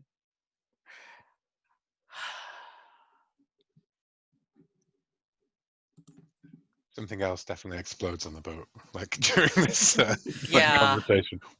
We'll see what Redcoat does, actually. If something else explodes. But yeah, do you have anything you want to do or say, or do you think... Got stripey. Yeah, I'm going to, because I don't think, like, I've just been firing my pistols into that thing, so I don't think they're loaded. But yeah, I'm gonna Mark, yeah, I will come along with you. And I think that we see I have slipped a throwing knife down from my sleeve into my hand, and I'm gonna try to pin like the sleeve of her wrist to the wall and book it. Okay, let's see how you do. All right, what are you rolling with this? I think probably hunt. Okay, hell yeah. Hi, you see you took that third dot with Yep. that XP. Okay. This is you're still in a desperate position. Let's say that's part of the complication of her dragging you here. Desperate standard. Hey, against beam. Wait, I'm gonna just sort through this roll and I'll go bring you up to speed with where we are. I don't know how long I'm going to be here, so no just worries. go ahead. Okay. All right. So you just came in with Amosen bantering with their sister, and their sister being just like a tired pragmatist type. We were like, Scurlock's giving money and whatnot. What are you Look, doing? I'm not working for the person that wants to murder everyone, just enough people. was her argument. Yeah. She wouldn't work for someone who wants to destroy the city. You know, that's ridiculous. Just destroy half the city. Like that's enough. Yeah. Jesus, he is really starting to sound like Ozymandias. I need to get Watchmen out of my brain. All right. Okay. So you rolled a 5. So that means you do it. So what does this look like? Yeah, I think probably I like pin her wrist to the wall, but not before she manages to take a shot off with her shotgun at me. I like it when people just, they want us to just suggest the somehow you guess what the consequences. I mean, like she had a sense. shotgun pointed at me. Okay, yeah. All right, going to be fine. It's a shotgun and it's a desperate position, so that's level 3 harm. Yeah. What to resist that? Well, fortunately, I do still have exactly 2 load left. Nice. And yeah, we talked about this with Redcoat. That will negate it. I probably take a full on the chest and just go flying back, back out the hole she just made. And oh, do you want to fly out of the hole? I thought you were just gonna run off. I'm flying out a hole is running off in my book. Okay, I was just saying there's still an entire fight in the deck. Well, you don't know what's happening. Okay, I can run off there too. I can be fly out the hole and be climbing up the ship. Okay, all right. Well, but that sounds really cool. So we'll do that. Okay. All right. So the real Casta at least has been waylaid there for the moment. I mean, it's not going to be hard to take the knife off, but those seconds will be worth it. So let's cut back to Redcoat. I want to see Red because I realized I skipped over Redcoat besides doing the line launcher thing. No, that's fine. Yeah. So Redcoat, you're down at the bottom of these decks. You shot the line launcher. You see. Well, so Grace, the tough one, smashes Grace against the wall, right, and she staggers off, and then yes. Costa's there, and then the Raven Doctor fires lightning, and the Tough One and the Raven Doctor have got the fake Costa. Yeah. While Mercy, my target, is Grace. getting away. Grace, sorry, my target is getting away. And as she like slips into the, off the ship, like maybe dazed, kind of staggered. And I think that we'll just see, Redcoat fires that line launch, disappears into the shadows, and it like from Grace's like dazed and confused walking down, the thing like gun spinning around. You can see Redcoat's silhouette behind. She fires off a shot, hits a barrel, boom, explosion. The one that was in, and then the smoke clears, and then Redcoat leaps through the smoke towards Grace, who I think it pulls out a nightstick of her own. Hell yeah. Hell yeah. Let's do this. Although, yeah, when there is a question about who acts first, the answer is you. Me, always, yes. Yeah, you always, which is great. All right. I think, what are you rolling? I'm rolling skirmish. Mm-hmm. Yeah, I would say, like, folks, don't feel squeamish about rolling your best stat. It's your best stat for a reason. All right, so you've got your fine heavy weapon. This will put you up to your risky. Given her position at the moment, and she doesn't have her big brutish bodyguard, it's actually great. The quality and the qualities are stacking, and the situation's changing, but it's still kind of risky because you're still on the ship. So risky great with a fine heavy weapon that's also been boosted by our your upgrade. Yes. So do you want to push yourself or take a devil's bargain? I will take a devil's bargain. And I'm wondering if the devil's bargain I can take is that some mooks might start to appear. Like deckhands and thugs and so forth. Yeah. And they have been remarkably absent from the proceedings. That sounds like a good devil's bargain. Like it's good. I mean, they know what their pay grade is. Yeah. I think these are Grace's mooks. So yeah, they're like random she wouldn't have come here without some sort of detail. Like even if it's just a few guys. Like and I don't know. Maybe that might change positioning to like desperate. Well, the thing is, you do have that ability not to be trifled with. When you push yourself... Oh, no, I guess if you take the devil's bargain. Yeah, I think that would change it a bit too. Well, even if you take the devil's bargain, you can still push yourself for position and effect. Well, no, it just says there's like you either push yourself or take a devil's bargain. No, but I mean, for the die, you either push yourself or take the devil's bargain. But you can still push yourself for effect and position. But for my devil's bargain, I was thinking more along the lines of it will make subsequent rolls a higher, put you in a desperate position, a riskier position, kind of thing. Okay, like, yeah, because there will be like not just other people. There won't be just the one person in the ship we've got to deal with. There's also now random thugs who might appear to just get knocked off the ship in one punch, kind of thing. Yeah, that makes sense. Yes, you're after this roll, you're going to be in a desperate position. Sounds good. Cool. Yeah, perfect. And I so that's one bonus dice for that. Yes, you're rolling with 4.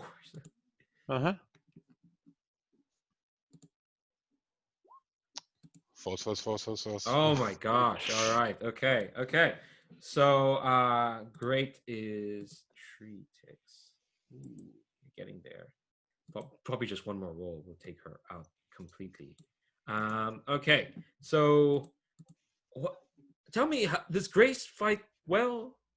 Yeah, I think she does. I think it's like a sort of, like clash of the sticks, like, and then like she headbutts like into his chest and like knocks him backwards, and it's a fight. But one of them just crashes down on like he steps on her hand, like as she goes low, he just jumps up, steps on her hand, and then grabs the other one and twists it around behind her back, like holding her into a like a handcuff kind of position.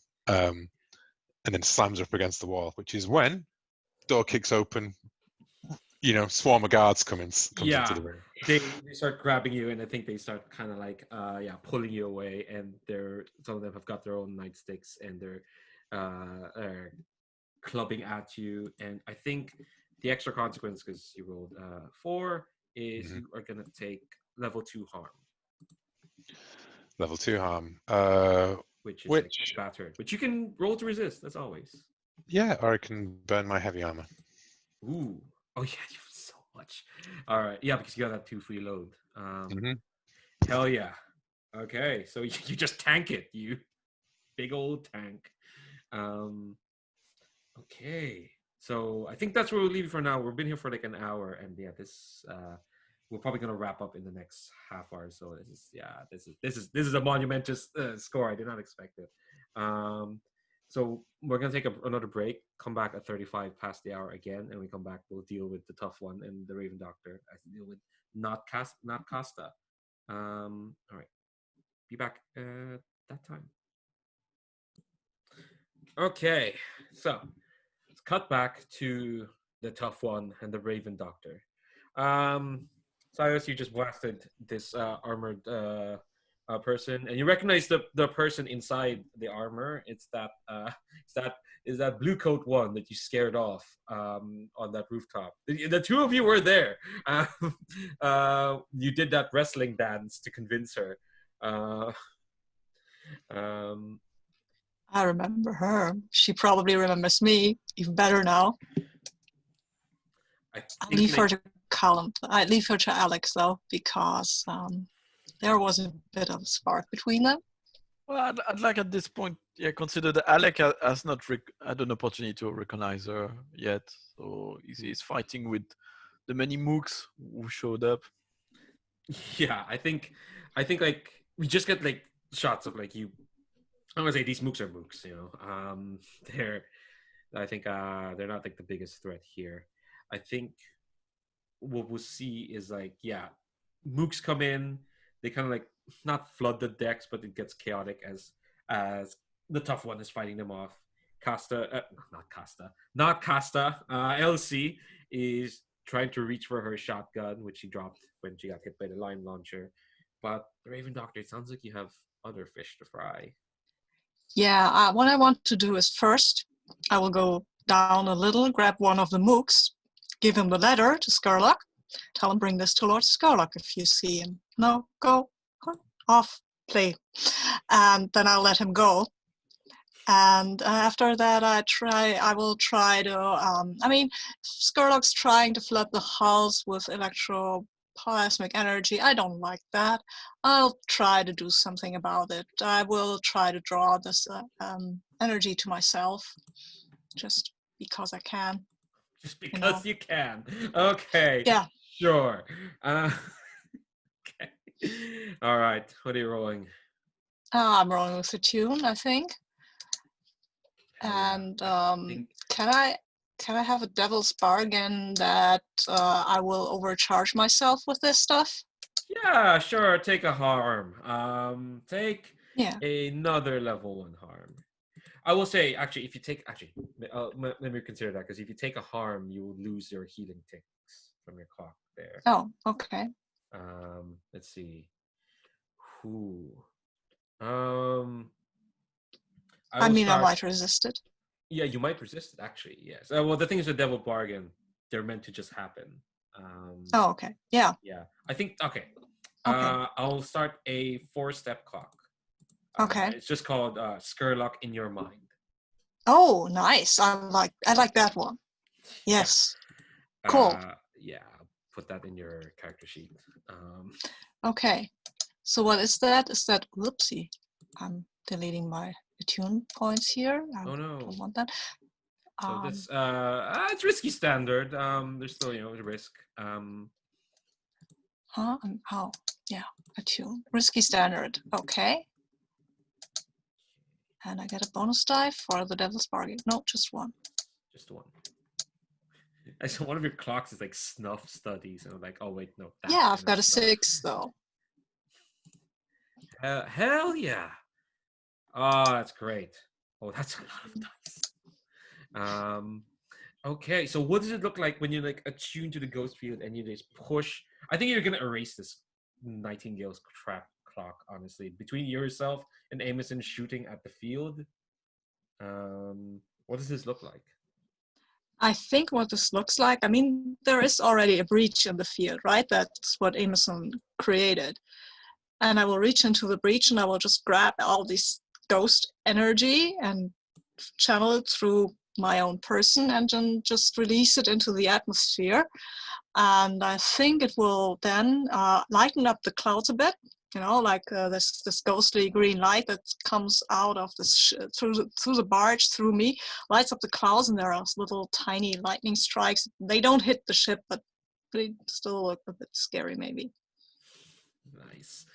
That's really good. I think we get shots of people reacting to that big light coming from the docks. We get a shot of like a bunch of NPCs just looking up and being like, "Oh, what's that?" You get a shot of the Abbess from the Weeping Lady charity just looking out from the windows as she's reading her accounts for the day. Get shots of your family, Silas. Probably just having a big old dinner. Jeremiah's just like, "Ooh, hope Uncle Silas is okay." You get a shot of let's see. You get a shot of Ronnie's friend Bazo Bays down at Crow's Foot, who is sitting at the old Crow's office, which is now his. There's like a flash of light behind him because the window is to behind him, and he looks back and it's like, "Huh. Well, I'm not involved in that." You see like shots of like a bunch of other NPCs, maybe like even some of the.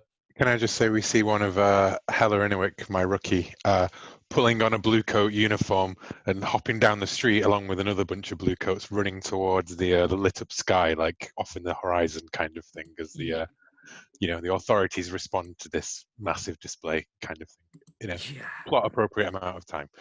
Yeah, exactly. You get a shots of probably the other PCs who are now off doing other PCs who aren't here, off doing their own thing. And yeah, we also get a shot of Lord Scurlock. He is boarding a boat off this ship, and when like a mook comes by, and he's just,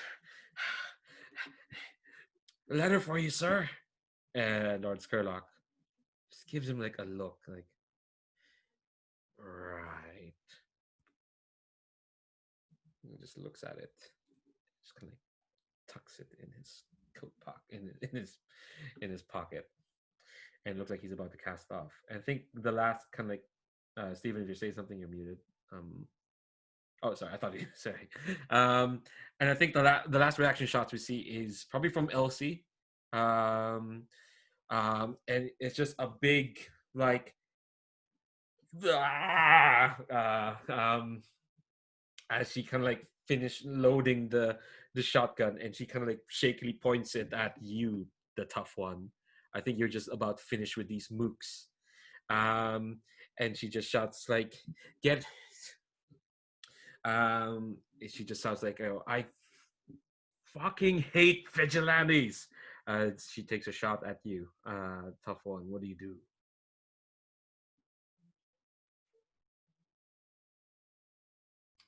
So, is that an action I take, or is that a reaction to what she does? You tell me. I mean, yeah, it's an action. Well, reaction and action, they're kind of the same thing. Basically, like, yeah, what's happening is like she is loading. She's pointing a gun at you, and you heard her shout towards kind of like your direction. I think he was asking, were you asking perhaps if you should be making a resistance roll here, or? No, I think I'll let you do an action first. Okay, so the action I wanted to do, so the tough one's been too busy driving off the mook, so it didn't realize what's going on with Elsie behind him. But what he wanted to do, you see, what's drawn is that you see that the tough one seems to try to concentrate, and there's a sort of livid figure appearing behind his shoulder, or is drawn like that. And he's calling, "Oh, Carlton, what is going on with this ghost thing in the water? I don't understand. What can I do? Tell me. And what I'd like to do is I like try to, I guess it's attune. So he's got this ghost, which is his vice.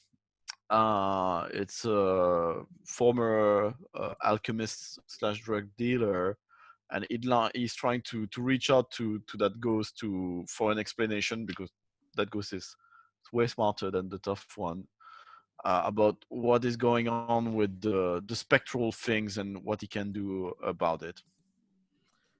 Okay. All right. So you say you're rolling with a tune. That's gonna be. I think it's a risky standard kind of roll. The thing is, everyone can do these actions. Just some of our folks are better than others. You have no attune. And I'd like to give you a devil's bargain, or I mean, ask you if you have one to offer for me. Yeah, I think. Um. Ooh. Let's see. I'm kind of eliminating this Nightingale's trap cock. It's kind of gotten rid of that for the moment. So let me delete that. Bonk. Yeah, I think the devil's bargain is that. Ooh, it's tricky. So you're already beating up some moves. What Elsie, if I could, Elsie attacks if I you while you're. Yeah, or yeah. otherwise, what I could suggest you is whatever I'm trying to do with this ghost, I got a connection to. Something goes wrong with whatever energy is around us, and it will affect me. Something spectral.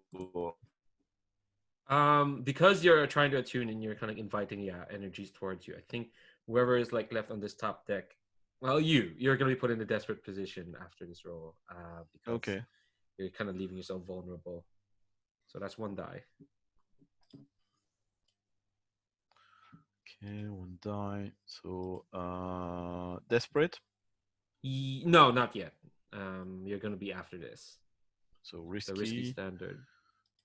standard, one bonus dice. 5. Okay, that's 5. Yeah. So tell me about this ghost friend of yours, this alchemist.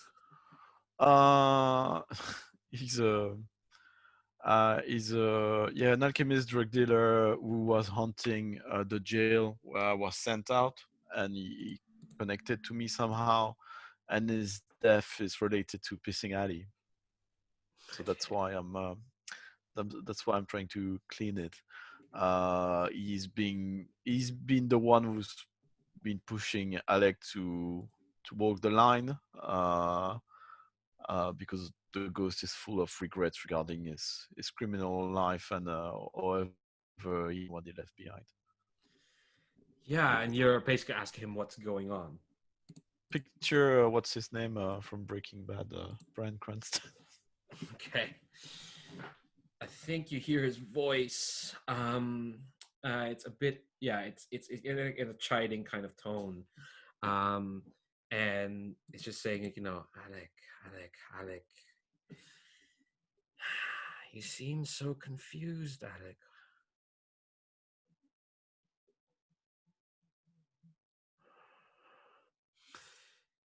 So basically, like, sorry, it's just to like reframe, like you're basically asking him what's going on.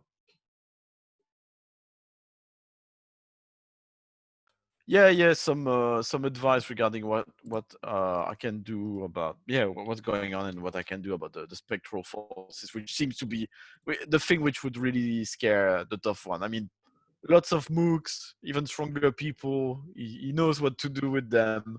What's going on? It seems much more of a threat, and he's at loss. He doesn't know what to do about that. Alec, you you've always you're trying to do your best, and that's good. That's good.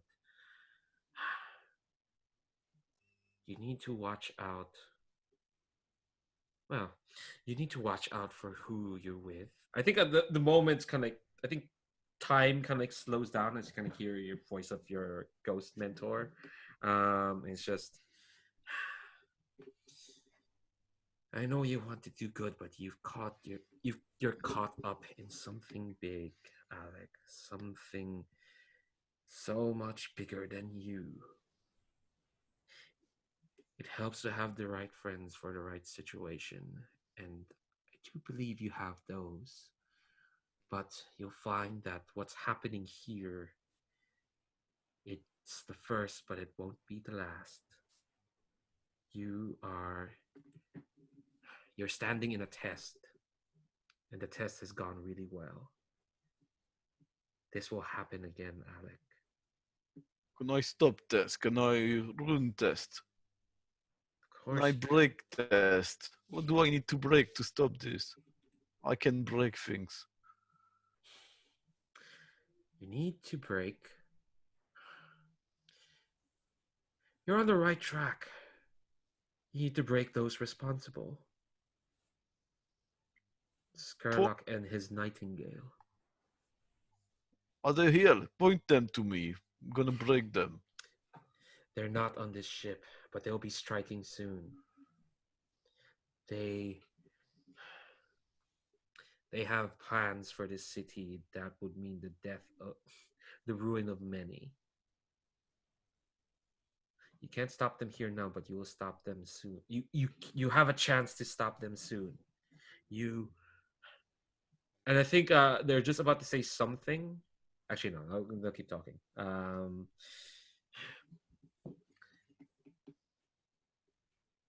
They have. They're set up. They're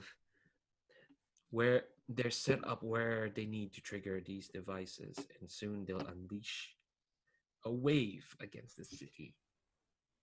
They'll need you and your friends to stand up to.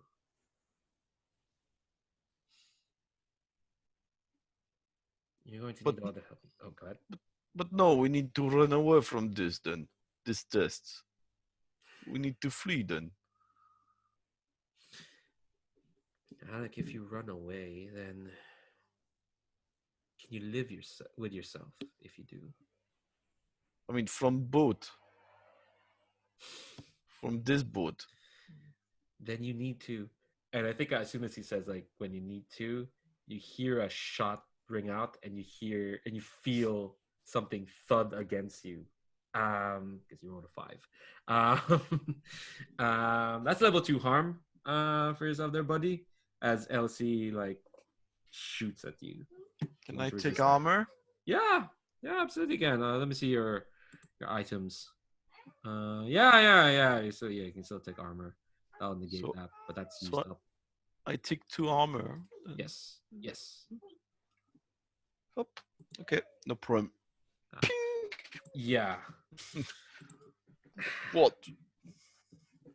And I think Elsie's like look at you just really angry because you're in your tough one gear. She doesn't recognize you, and she just.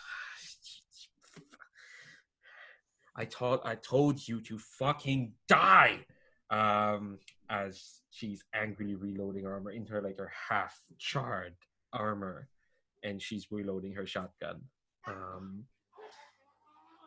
Okay. I will say, just in interest of time, I think this score is going to wrap up once you take care of Grace. I'll say that's like the last clock left on the table. I will cut to Amosen and then to Redcoat because I want to see what the cat is up to. Unless, sorry, go ahead, Will. No, I was just gonna say maybe Grace, maybe Redcoat and Amosen could be up against Grace. You know what I mean? Because I was last seen being pushed away by goons. I can fight my way through them while our hound hunts down the prey, kind of thing on the ship. Maybe. It's up to Amosen. Yeah. I'm just saying to say that I don't need to be the one to finish off that Grace clock. Is all I'm saying. I mean, she's your enemy, your rival. Amosen, what are you up to? You managed to escape your sister. Yeah, I mean, if that's something that Redcoat wants to see, I think that's I'm cool with that. Where was Grace the last time we saw her? There's been a lot going on this session. Yeah, no worries. Fighting on the deck, like kind of the ill-defined, vague deck area with like cargo containers and gantries and blah blah blah, and you'd come out of the side of the boat, hadn't you, and like could have climbed your way up to the top anywhere among the sort of. Yeah, I don't have enough load to take out my rifle, but I do think that. Well, because you're part of the gang now, you do get 2 free load of weapons or supplies. That's one of the upgrades. Oh, okay. So yeah, in that case, I do totally have my long rifle with me, Hell yeah. and like while this fight between Redcoat and Grace is going down, and there's been a second setup, a setup within the setup within the setup. Hell yeah. That's great. All right, what are you rolling with this? As you you have Grace in your sights. I think it's probably Hunt still. Yeah. Like I said, don't feel bad about rolling your best. Yeah, no, I'm just saying. Okay. I was rolling with a lot of poor stats for a while, so I'm not sorry about it. Okay, hell yeah. I think, yeah, given I think it's still risky, for sure. Yeah, risky standard. Basically, like, it's above limited, for sure, and that's all you need to take care of is Grace cost. Yeah. And Redcoat, do you think that you're like aware of this like plan within the plan within the plan, like retroactively, and are helping? Oh, I think it's definitely a case. I think this is like a case of like, Grace has me dead to rights, and I just like take one step to the side and line her up perfectly with you. Yeah. Kind of like. Okay. Yeah. So that's a help out for sure. I'll mark a stress. Cool. Yeah. Four So, dice, risky let's standard. see here. No, you'll say that, but let's see me get all 3s. Yeah, I did run Okay. Beam Saber 2 weeks ago, and 4 3s on a desperate position. But do you know, add up to 2 6s, which is basically a critical. Yeah, but it sadly doesn't. That's a 5. All right.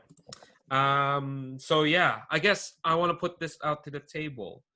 Do we want to kill off Grace here, or do you want to answer for her crimes? Because you fill up this clock, she's no longer a threat. But I want to put it on the table. What happens to her? I know she's going to be shot, but what I want to happen is I want her to get shot and fall back as the ship explodes and we make our way off, kind of thing, and it to be nobody, like who knows what happens, kind of thing, to the body. How does that sound to everyone? For maybe like she's got her mooks around you, and you're barely fighting off Redcoat, and she's reaching for another fucking cigar, and she's about to like light it off when Redcoat, you do that steppy side. Yeah, Yeah. There's probably an explosion where she falls or something like that, and then you got an image of the cigar floating in the water and then sinking. Oh yeah, and it's like she died, but we never found our body or anything else. So We never saw the corpse, so we yeah, can never be classic. sure. I was thinking maybe this is a good time for the engine to blow and like the ship to suddenly lurch to the side, and I was wondering maybe if I could do a flashback and have my I had my line launcher. I'd like to have dropped it up on the deck where next to the tough one and Elsie, as the ship starts to lurch and starts to capsize in the waters, kind of thing. The tough one's facing his love interest on a sinking ship. Yeah, I think all of that will like fire off, if that's okay with folks. Like Amosen, you take the shot, and yeah, Grace falls overboard, shot at the cigar, explosions. The Raven Doctor triggers, the line launchers there with the tough one, and Elsie. We're kind of like wrapping this up, but I do want as everyone kind of gets away, and I assume you had like a getaway barge, probably the same barge. I want to get like. Everybody else is just off the ship when it. You know what I mean? Like we're superhero vigilantes. Getting away from an explosion is it's only where it's got an NPC who has just shot you and may love you and may not love you and who knows and all that kind of thing. Yeah, I think I'll give everyone like control of like where we see their characters as they like get off and what they do. So I will start with Amosen, because you've taken that shot and the ship lurches. What do we see of you as you get off the ship? Oh, I think as the ship is lurching, I think like that the like like it's not really a main mast because this is a steamship, but I think it's probably like the it's still like the crow's nest that's used for the observation platform. I think it like cracks over and like falls over, and Amosen goes plummeting out to like dangle from the end, and then like drops off into another passing barge as that passes under. Yeah, I just happened to be there. Fab. Would Look, you mind? you gave me narrative control. You couldn't have thought that Amosen would get out there in some way that did not involve pure luck. That's fair. Would you mind, Stephen, if in that barge that was the rescue barge I had ordered in flashback, so we could meet up in that barge? Okay. Yeah, cool. Yeah. I was gonna ask Alec this. What do we see of you as you get off the ship? Elsie has just shot at So- you. Well, she just shot at me, but there's an explosion. There are different explosions going on. Is that correct? Yes, this is the thing that Silas was doing at the engine. He's blowing up the ship. Yeah, well, the tough one, despite Elsie, he will go towards Elsie. Like she might think he's attacking her, but actually, he will grab her and jump overboard from away from. Oh, sorry, yeah. My grappling gun. Like Oh. it's there on the deck if you want to do a Batman style firing off into the thing with Elsie in one arm as you sweep away from the thing. Yeah, I like this sort of thing, but when it's in the middle of the water, I have troubles with grappling hooks. I know it's comic Vicky, but no, just jumping overboard with her in my arms, her complaining that she hates Vigilantes and probably taking that as an act of aggression and hating my character the more for it. So just jumping into the water with her. So we can say, Redcoat, you have the line launcher then. Yeah, I mean, I'm happy to just be like, I think on the shore as it goes down, cigar.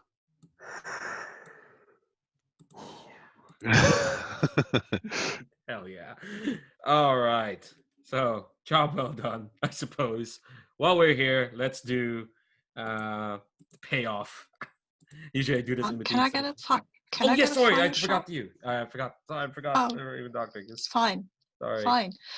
Because I triggered the explosion that I set up before, so I know that it's coming, so I can stand somewhere dramatically and do a little flashback where I've told one of my cousins to come by, maybe with a barge.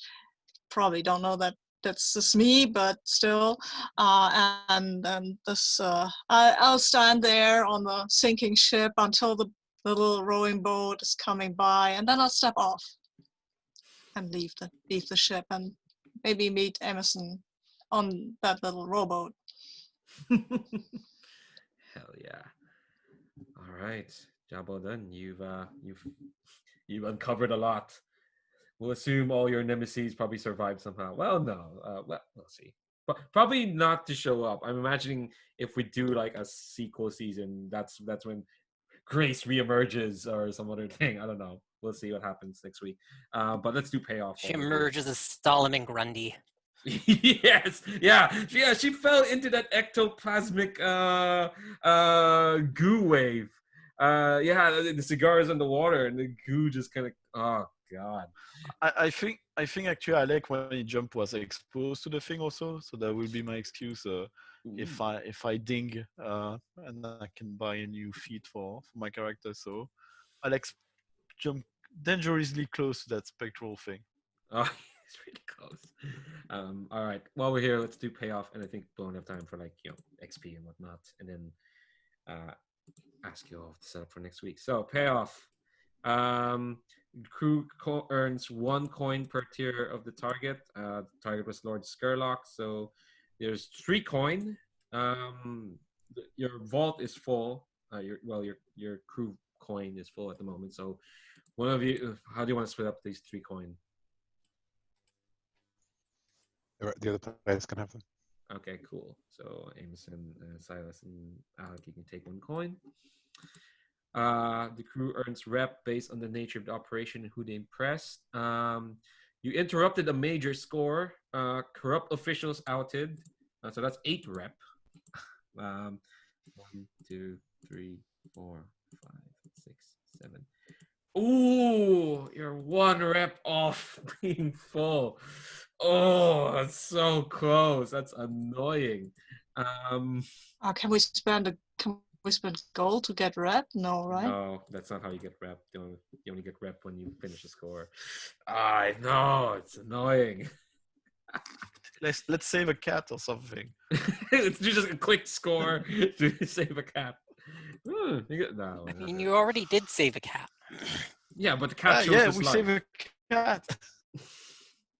Yeah, but the cat is part of the life. The cat you know? saved us really all along. Well, yeah, that as well. Okay, so heat. This was when you make a giant Minas Morgul style wave of energy that the city can see. This has to be wild, devastating exposure. So that's 6 heat. 3, 4, 5, 6. Yep, that bumps you up to another wanted level. Don't worry, it won't affect you that much. We only have 1 more session after this. And let's see. Somebody gets arrested, and they'll have to make a new character for next session. Well, we're not gonna. Well, we'll see. There's entanglements galore. Yeah, no, level 3 wanted level 3. If anyone's arrested, they stay in Iron Hook for a year. It's rough, buddy.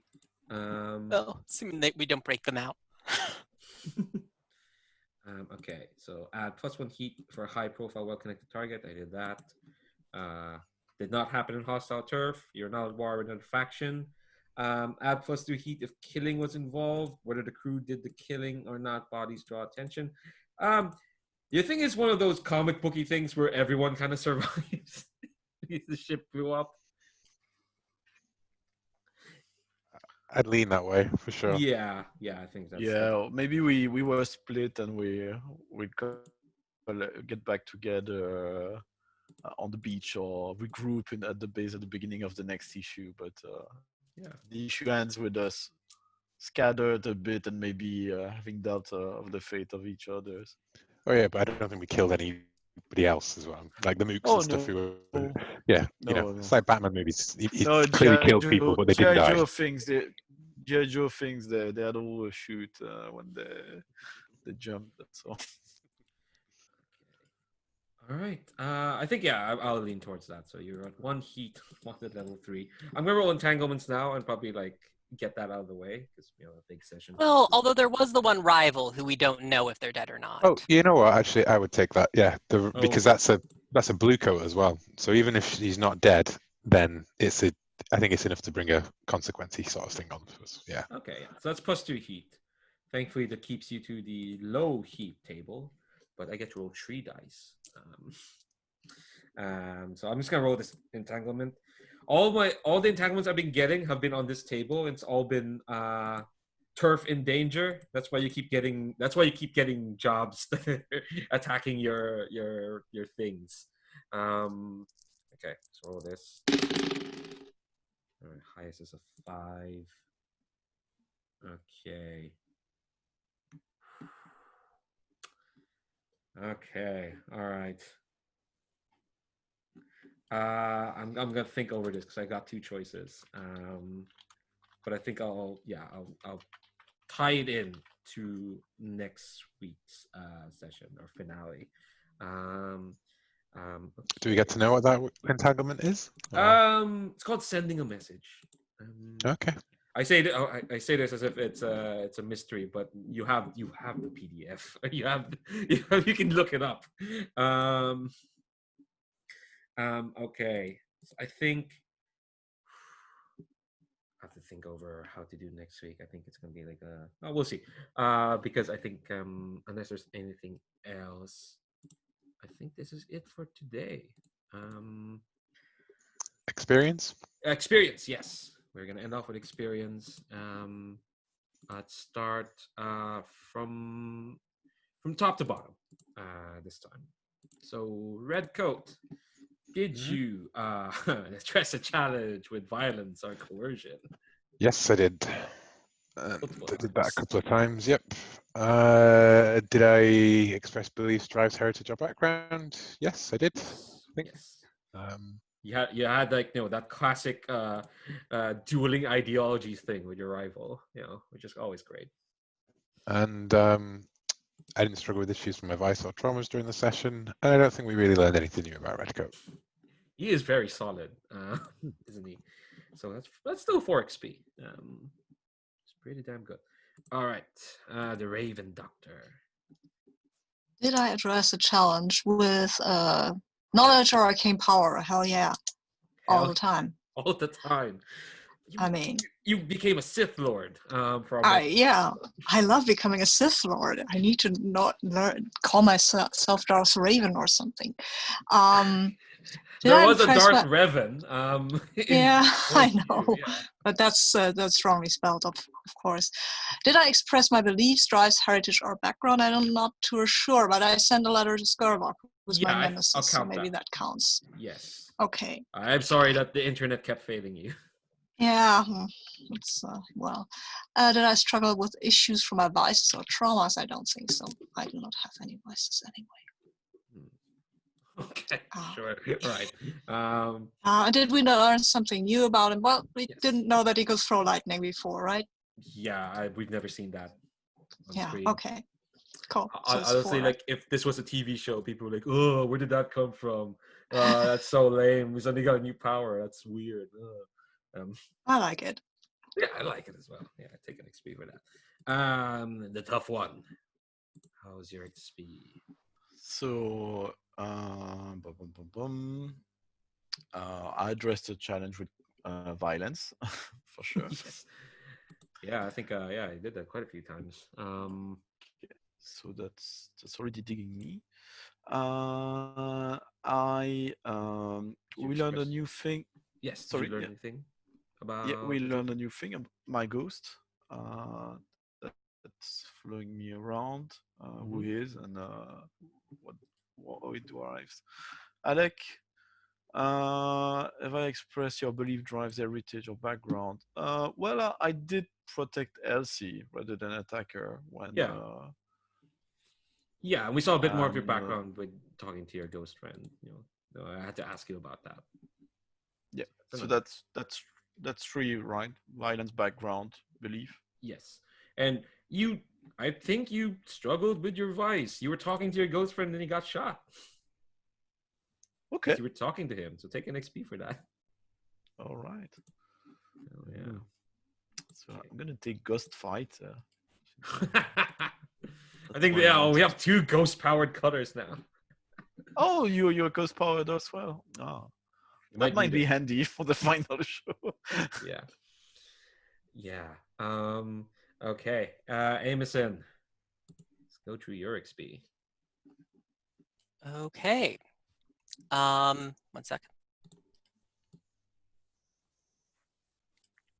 I addressed a challenge with tracking your violence. Yep, I did that quite a bit this session. Yes, take 2 XP.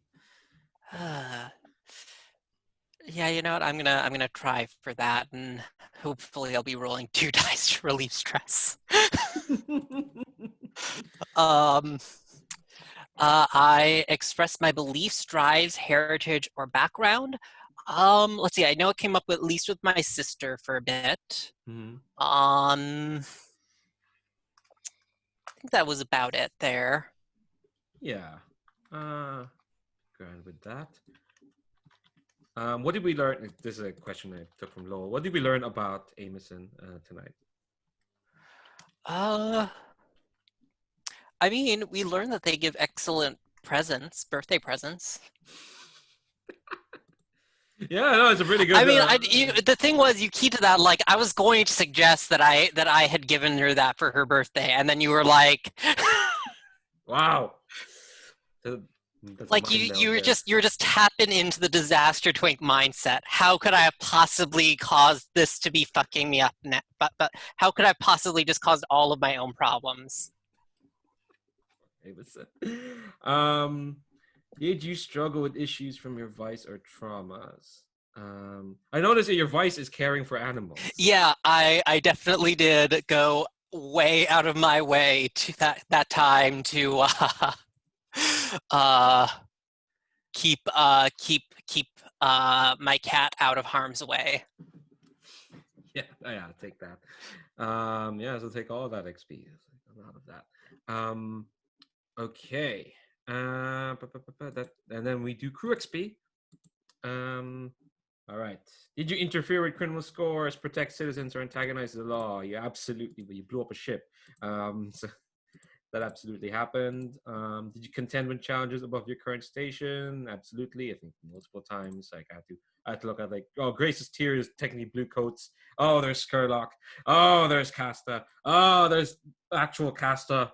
Oh, there's the weird Nightingale bullshit. Yeah, I think that's 2 XP for there. Did you bolster your crew's reputation or develop a new one? I don't see.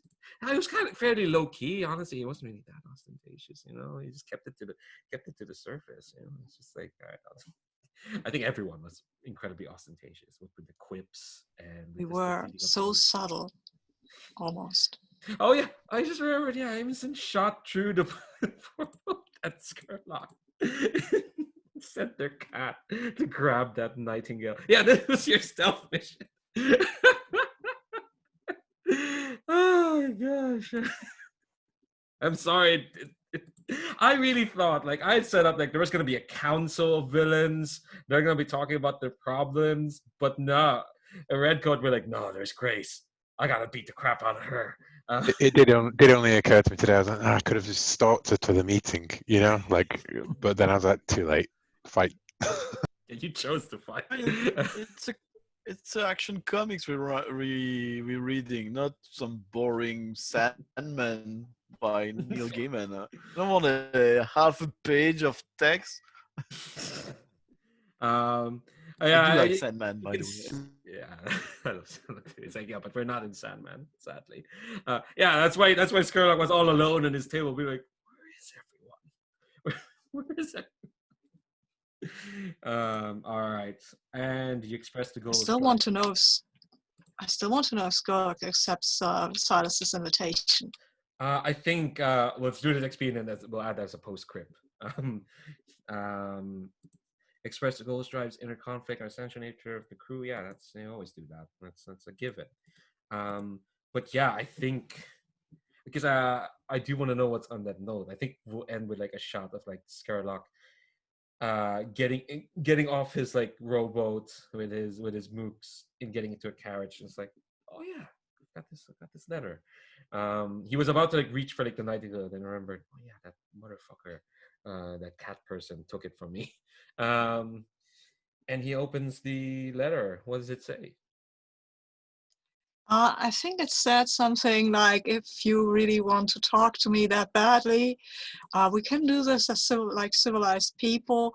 Meet me in the Café de la Noix, or whatever it's called, at the next evening.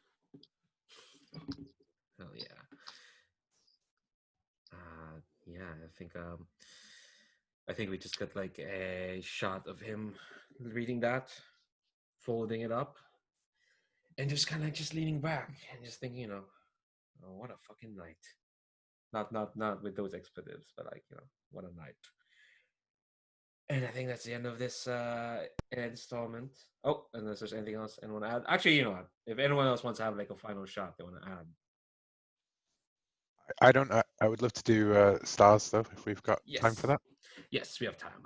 But we'll do that. I mean, if anybody else wants to have a lasting shot, I don't want to step on that. Like, cool. Okay, all right. So I'm gonna stop recording, but as always, I want to shout out how really fun these players are. That was a really rollicking, action-heavy game of Blades. Thanks very much, folks. As I mentioned, all the stuff with the Gauntlet, all the stuff with the Vigilantes playset, they're all down there for folks to see. But we will do Stars and Wishes off recording. So bye bye, YouTube.